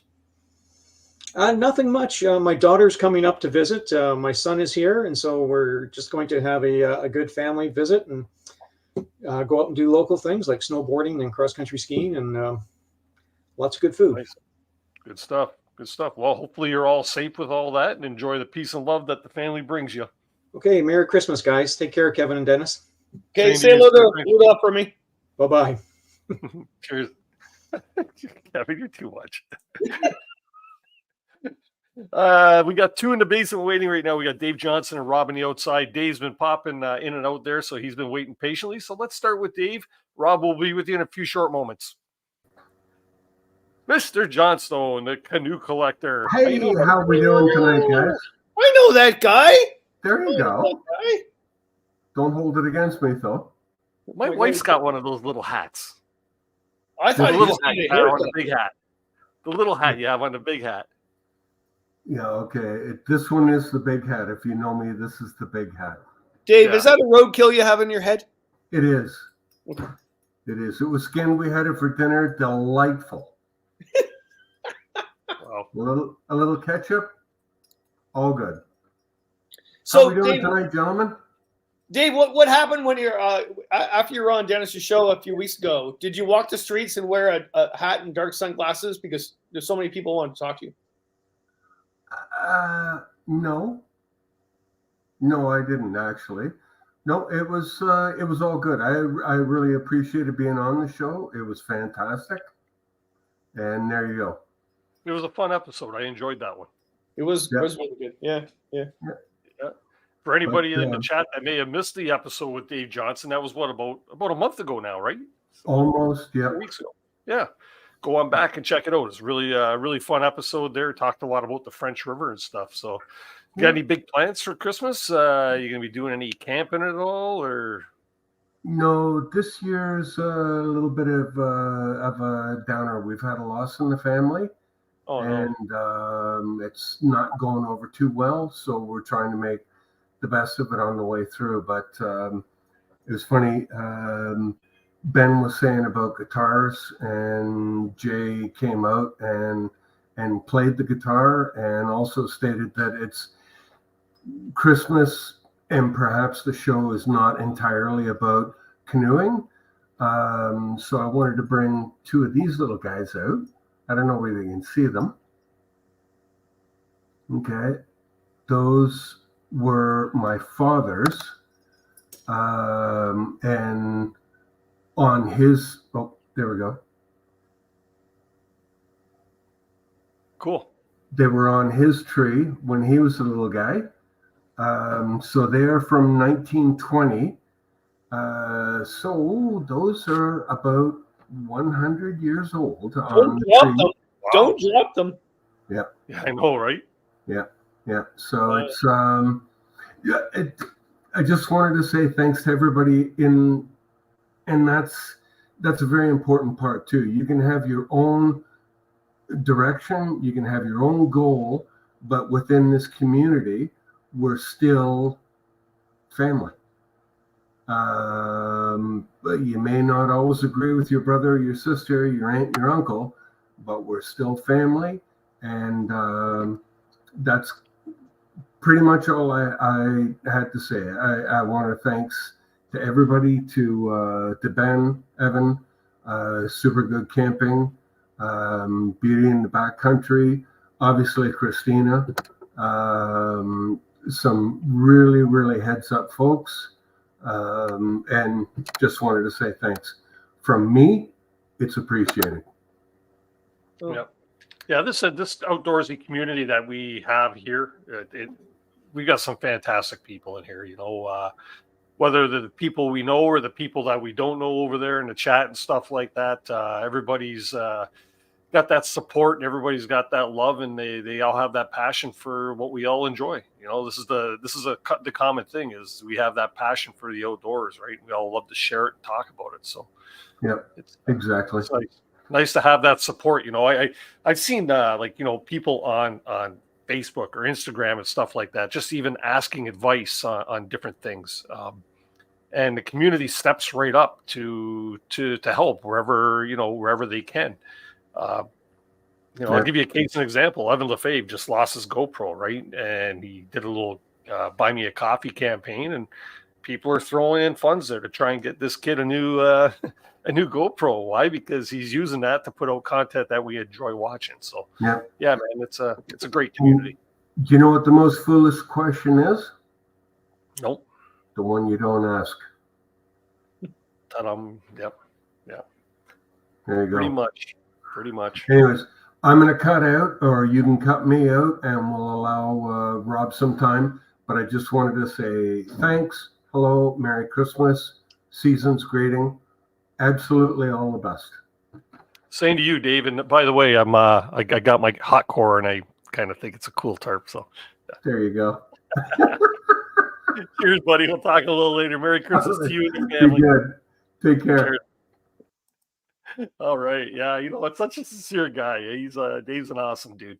Very much so. Yeah. I've known him for a long time, actually.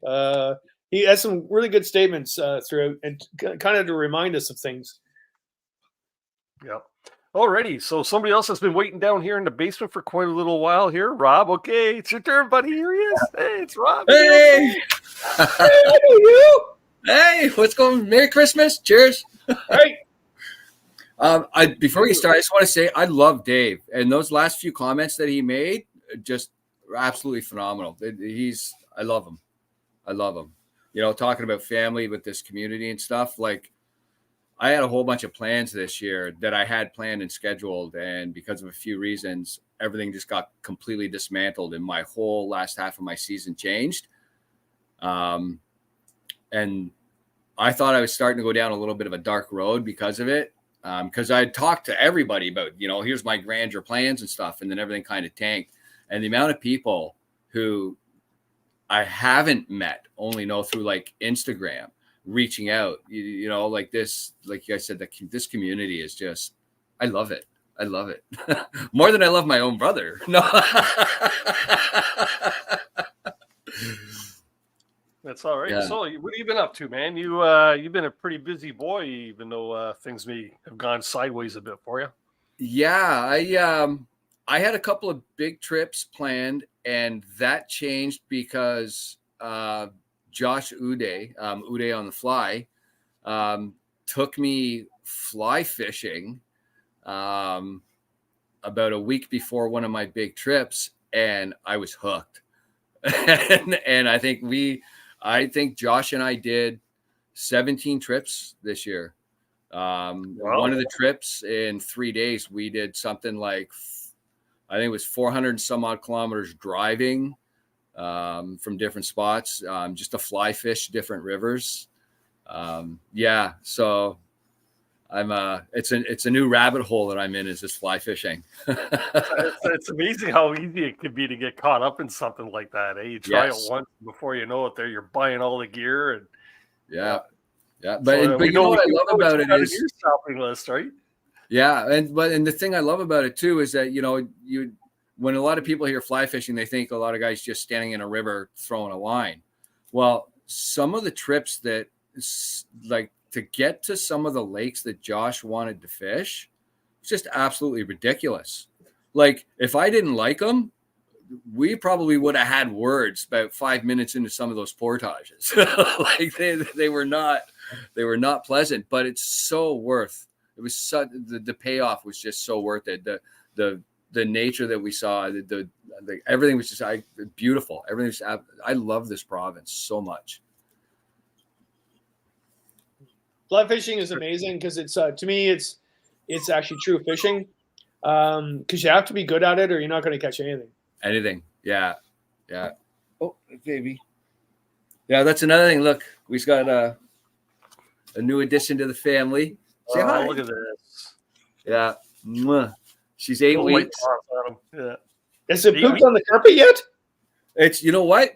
Cries when she wants to go outdoors. She's 8 weeks. As soon as she cries, we open the door. She runs out, does her thing, comes right back in. Well, I do that, but I still poop on the carpet. What is that? A lab cross? Yeah, she's her dad was a boxer, and her mom is a German short-haired and black lab mix. Oh, Nice. Cool. That's Yeah, nice. gonna be a stout one, eh? Yeah, and she's we've only had her home for about 4 hours now, and she's absolutely loving it. So she's already eaten one of my slippers and my favorite pair of socks. So yeah. Cool. So what do you got planned for the holidays? Anything big? On the 29th, I think everyone's going to head over to my brother's place. My youngest son is still in Nova Scotia. He's halfway through his second year at university, and I don't think he's ever going to come home. He absolutely loves it out there. Yeah, he absolutely loves it out there. So I think if I want to see him, I'm going to have to go visit him. Right. Yeah. Other than that, not much. I had some plans, but now I have a puppy. Yep. Yeah. What do they say? Hey, when you get a new puppy, it's like life as you know it is over, right? At least for a while. Yeah, but she's already child. sat in the canoe. When we got her home, I flipped the canoe over outside and let her sit in it just so she knows what's coming. That's cool. Yeah, That's really right on. But yeah, so just want to say Merry Christmas to you guys, and everybody that's in the chat and everywhere else, and everybody that's reached out to me. So I just thank you to everybody, this whole community. I love every single one of you guys, every single one. So that's great. That's fantastic. Your channel membership stickers are in the mail, sir. Thank you very much. Yeah, but so about that, so I get a thing in my email one day from the bank. I had made some kind of purchase through some company out of, what was it, Bangkok or something like that, babe? No. I don't know, somewhere over there. Yeah. So anyways, my whole account got froze. They canceled all my cards. They had the whole fraud department did a whole thing. It took them like 3 weeks to get most of my money back and stuff. And they did a big investigation. And then I finally got the money back. And so, yeah. And then, Malaysia, that's it. And then the worst part is I got all these different payments and stuff that were on my Visa debit card. And I couldn't remember what was what. So I have to wait for the emails to come in to tell me that my payment's been declined before I could go in and change my payment. All right. Yeah. This is why you should not watch porn on your laptop. The wife's right there. I've been trying incognito mode. Incognito mode. Does that work? No, it doesn't work. It never works. Yeah. That's funny. Oh, that's great, man. Right. That's all right. So you guys got a nice warm Christmas plan then, or? Yeah, I think the three of us now we're going to spend the Christmas here, and then just down to my brother's on the 29th, and my oldest son's coming up to hang out for that as well. And then when he gets back, I think this Friday Josh and I are going to go fishing.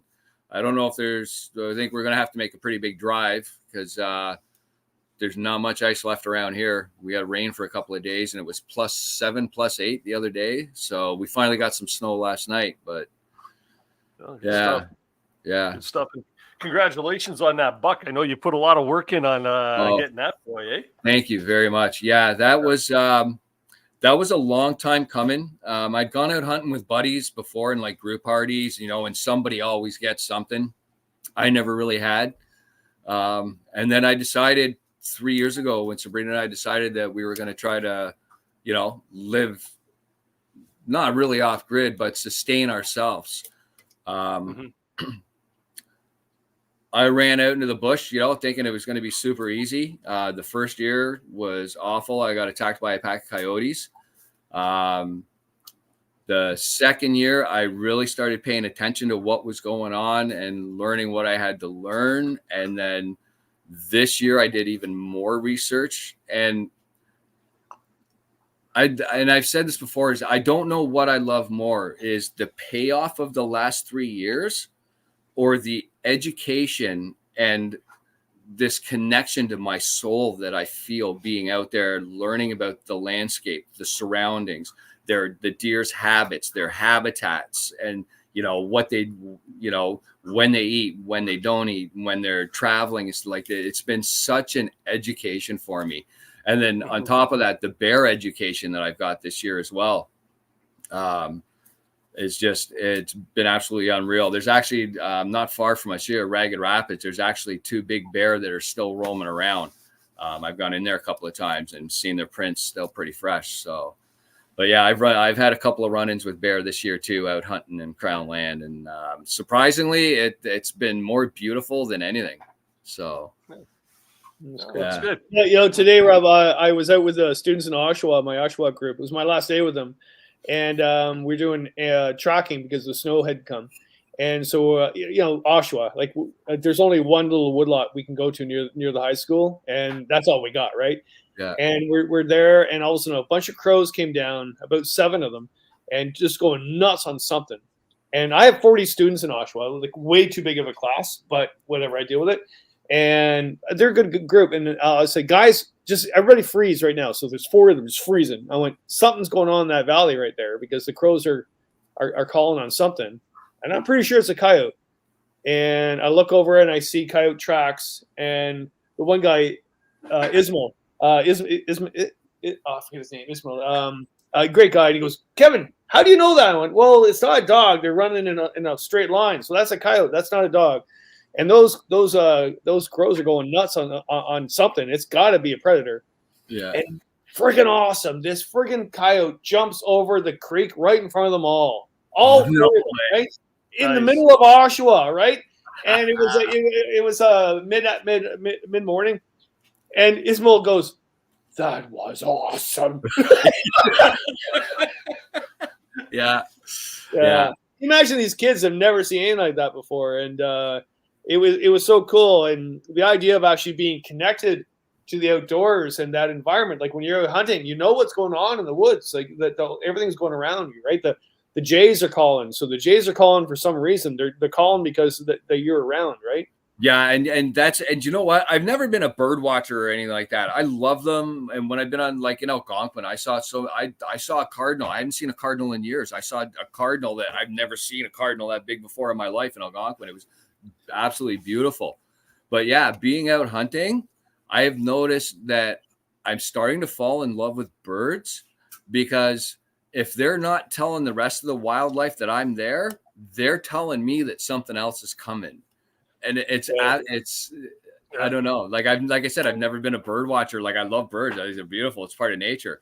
But until this year and some of the experiences I've had and listening to them communicate and stuff like that, it's just it's really cool. I think that's gonna be another rabbit hole for me. Yeah. Chickadees are the best. A whole bunch of birds will hang around a chickadee because the chickadee will do the predator call to tell all the other birds. And they have 8 different dialects, and their 7th dialect off call is a predator call. And when they do that, the nuthatches will actually start reacting and everything else. Or when the storm's coming, they'll do a different dialect, and then everybody will react because of what the chickadee has to say, right? So it's almost like you're in school again. Oh, let's follow George. George seems to know what's going on. Yeah. but it's the education outdoors, and it's Sabrina and I've talked to something we don't think we'll ever be able to accomplish it, but one of the things that we'd love to do is take small groups of very tiny groups of inner city kids out on a 2 or 3 day trip, and nothing extensive like that I try to do all the time, but just something really casual and stuff like that, because I think if more kids can get exposed to this, the world would be a better place, as far as I'm concerned, and so will they. And then, I get the more time I spend outdoors, I feel I'm becoming better. So, if I said that right, I don't know if I said that right. No, you did. You did. Yeah, it's a challenging time now too. I mean, I'll tell you a story that happened to me today that will just blow everybody's minds here.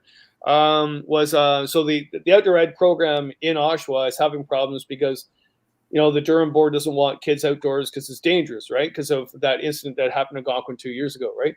And so the guy I work with, he got some money to order some new canoes. So he's like, and for the last 2 weeks, he's like, "Gee, Kevin, what canoes do I get?" I went, "Well, I don't know." And he ended up getting Novacraft Prospectors, and that was great. And he got them in Tough Stuff. This will blow your mind. So Scott, my colleague, and I went, "You okay?" And he was not in a good mood today. He was, "No, I have to deal with the health and safety of the Durham school board right now." I went, "What happened?" He goes, "They came back and said that what's this Tough Stuff? We don't know anything about it. Could it be dangerous to the students?" Come on. And I went, "What do you mean dangerous?" He goes, "Well, they said, what if they cut it with a knife or burn it? We don't know anything about Tough Stuff. What is this? We should go back to what our original plan is, to get Coleman canoes from Canadian Tire." And I looked at him. I went, "No, they're playing with your minds. They want you to shut your program down. They want you to lose your mind and actually just tell everybody to go to hell and walk away." Yeah, or they're just trying to protect their job and saying, "We're health and safety, and we're going to make sure that we do our job today," and say that Tough Stuff material is not tested. We don't know what's in it. Wow. And I looked at them. I went, "I don't know how you go to work every day," because I would get a camera and film them and go to CBC and show everybody how stupid they are. Yeah, that's great. And it scares me for if I ever get into the position where I'm having grandkids, because I remember is Tough Stuff going to hurt kids? I remember my parents bringing us up to Wilberforce in our 75 acres and throwing us out at 6:30 in the morning and say, "Don't come back till we call you." So yeah, I don't know. Yeah. I'm going off in tangent, but that just happened to me today. That just what? That's crazy. That is crazy. Yeah. Okay, gents, we got one more guest in the basement here that I'd like to get up before the end of the show, and we're about 2 minutes out. So, Rob, say hi to Sabrina. I heard her in the background there. Well, too. she's playing with the puppy right now. So yeah, Sabrina, everybody says hi.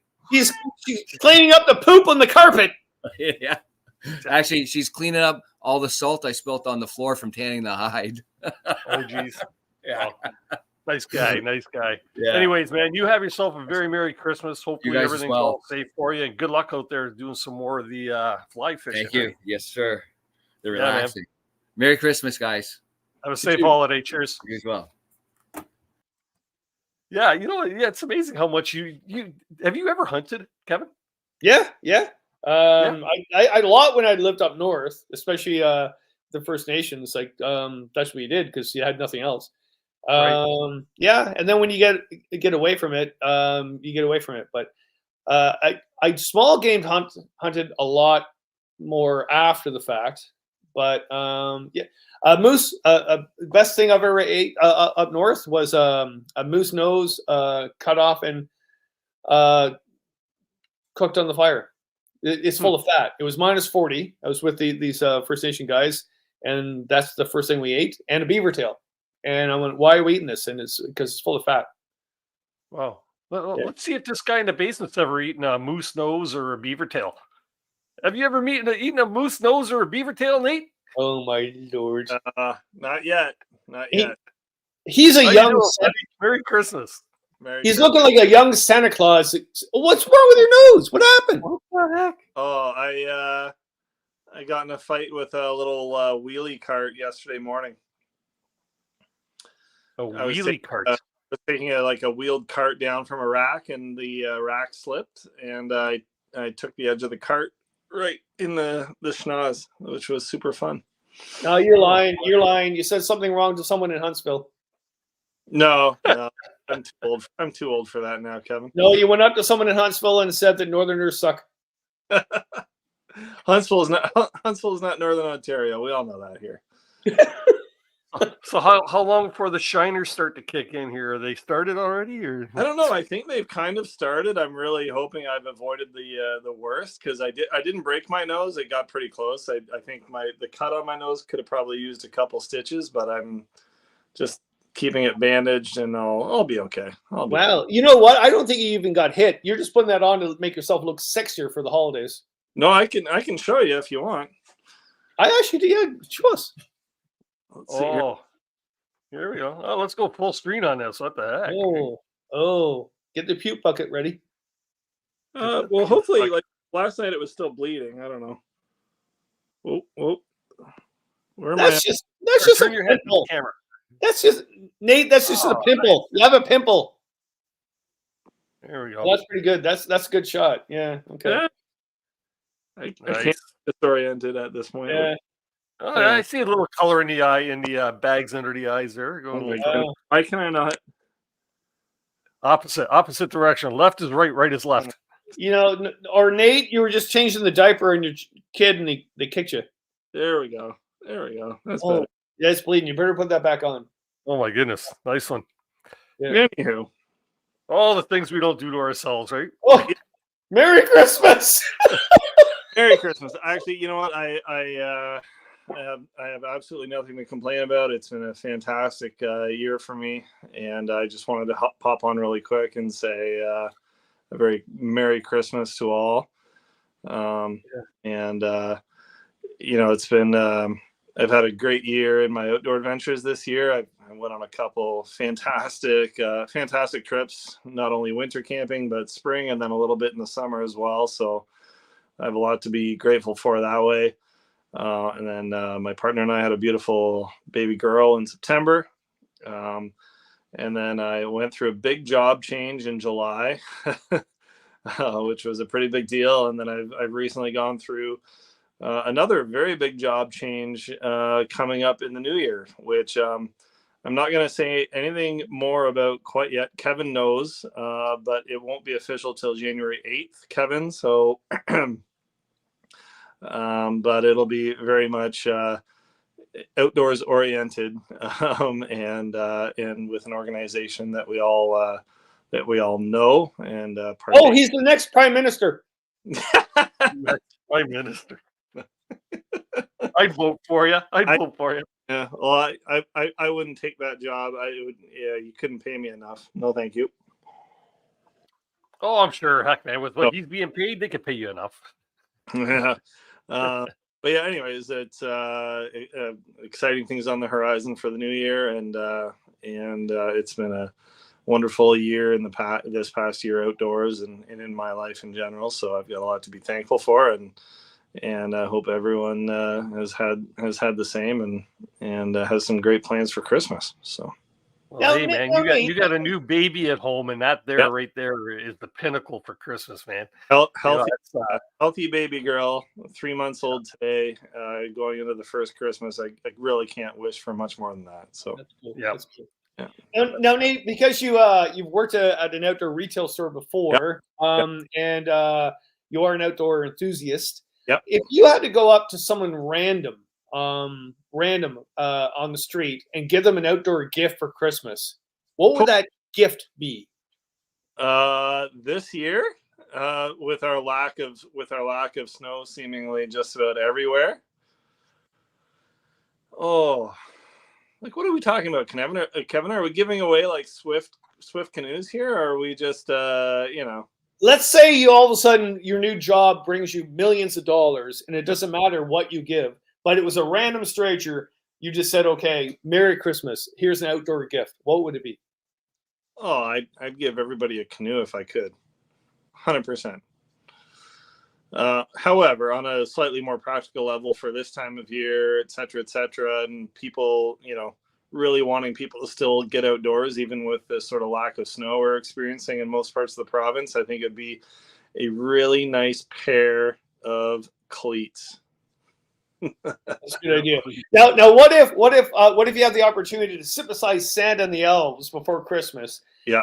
And Santa said to Nate, with your knowledge and your expertise, what are the gifts that we should not give to outdoor people this Christmas? Name one that you'll tell Santa, do not put this under the tree. Cotton boxers. No cotton boxers. How about? Oh, here's a good one that's been coming up online for me recently for some weird reason. No indoor tent heaters. Oh yeah. Yeah. No putting heaters in your tent. No tent heaters. For the love of Pete, Santa, no tent heaters. Are those you're talking about the ones that run off the butane propane cylinders? Yeah, that's yeah. Buddies or something, or it seems to be a number that are popping up on my Facebook feed recently for whatever. Yeah, just as probably not the greatest idea for your shoulder season tent camping. Well, tell people why. So if people don't know why.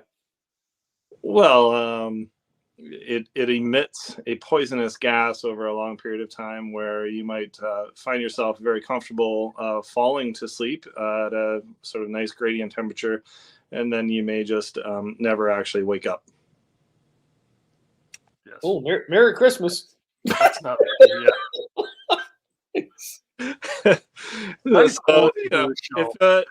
it gives off carbon dioxide.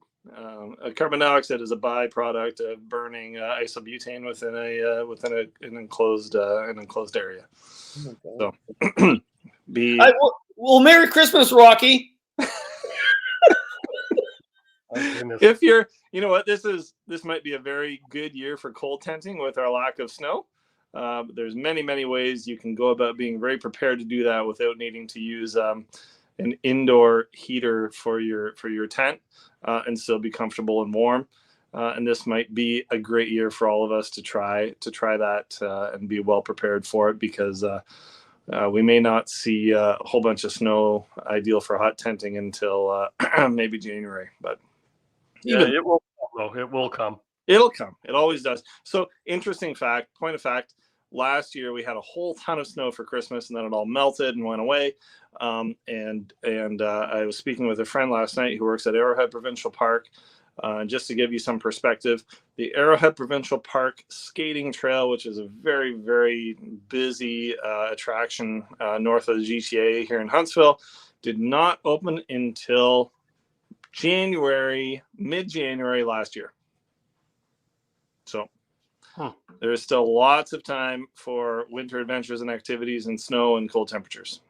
Yeah, that's good. Cool. And I was just out to dinner and drinks with Mike Morton and his brother Brian, and they are so in love with the Bud Car experience that they had last winter. They've already planned another Bud Car winter camping adventure, which I'm very much jealous of this year.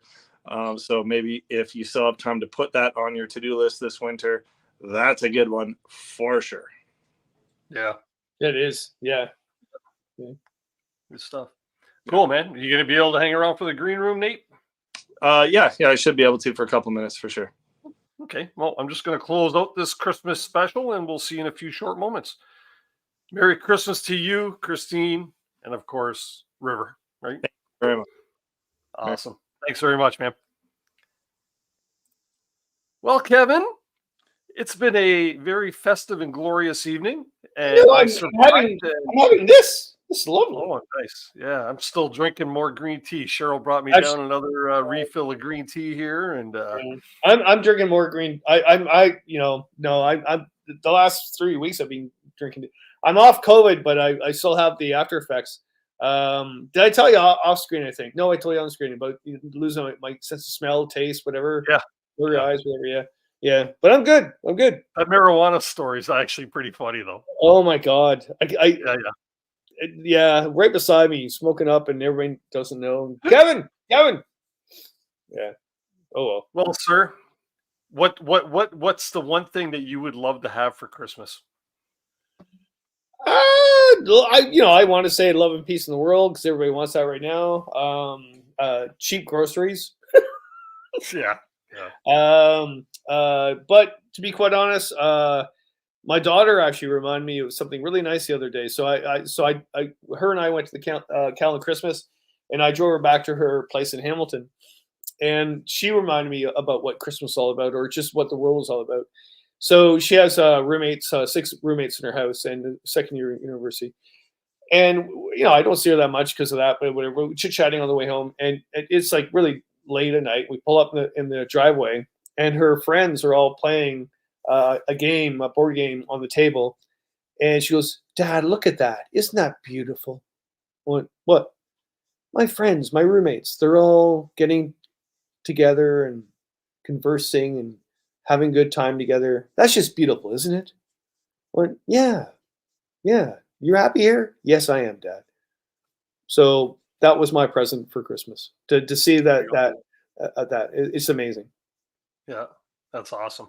Well, hopefully, you know what? Our babies always come back home to us, eh? No, it's true. And also, I want one of these for Christmas too. The Reese's peanut butter potato chip cup. Yeah, that's a given. Yum. Dude, thank you very much for helping me out tonight. Greatly appreciated. And you know what? I love the festiveness that you're showing there. I love the sexy Fanta hat. And, the leopard. Yes. Awesome. All right, man. I'm going to drop you into the basement. I'll see you in a few short moments. I'm going to close this up, and we'll talk to you in a few moments. Okay. Thanks, Merry Kevin. Christmas, everybody. Be safe out there, and make sure you get out in the woods. Okay. Yeah. Well, hopefully everybody enjoyed this 2023 Christmas special here of CANOEHOUND'S Outdoor Adventure Show. Fun evening. You know what? I think this is probably one of the smoothest running Christmas shows that we've done. Everything just rolled along great. Great seeing some of these friendly faces. And I had no idea who was going to pop on screen tonight. And that was the beauty part of it. So to everybody that did pop on screen, thanks very much for joining us. It was fantastic. If you do still have that link, feel free to jump into the green room here. We'll be in for probably maybe 10 or 15 minutes here as I thank everybody for being on the show. Excuse me. Just as a reminder, this is the last episode for 2023. We will be returning, I believe, January 9th because I have nothing lined up for January 2nd as of this point. Not to say that won't change over the holidays. To all channel members, don't forget, I will be posting a channel member only link to a live stream for the 27th of December, which is the day that we will be doing our Christmas giveaway. One lucky channel member is going to walk away with probably around $600 worth of great swag from our sponsors. So by all means, keep an eye open for that there and join us if you can. If you can't make it as a member or like to that members only stream, do not worry about it because if you win, you will be notified if I have your contact information. If I don't have your contact information, it's going to be a little more difficult. But if I have your contact information, I will definitely let you know that you won, and we'll set it up to get your prize out, and everybody's going to be merry and happy. Anyways, everybody, please be safe and happy over the holidays. I'd love to see each and every one of you back here in 2024, and I just want to wish everybody and your families or anybody that's around you a very Merry Christmas or whatever it is you celebrate. Enjoy the peace and love of each other. Have a great time. Take care.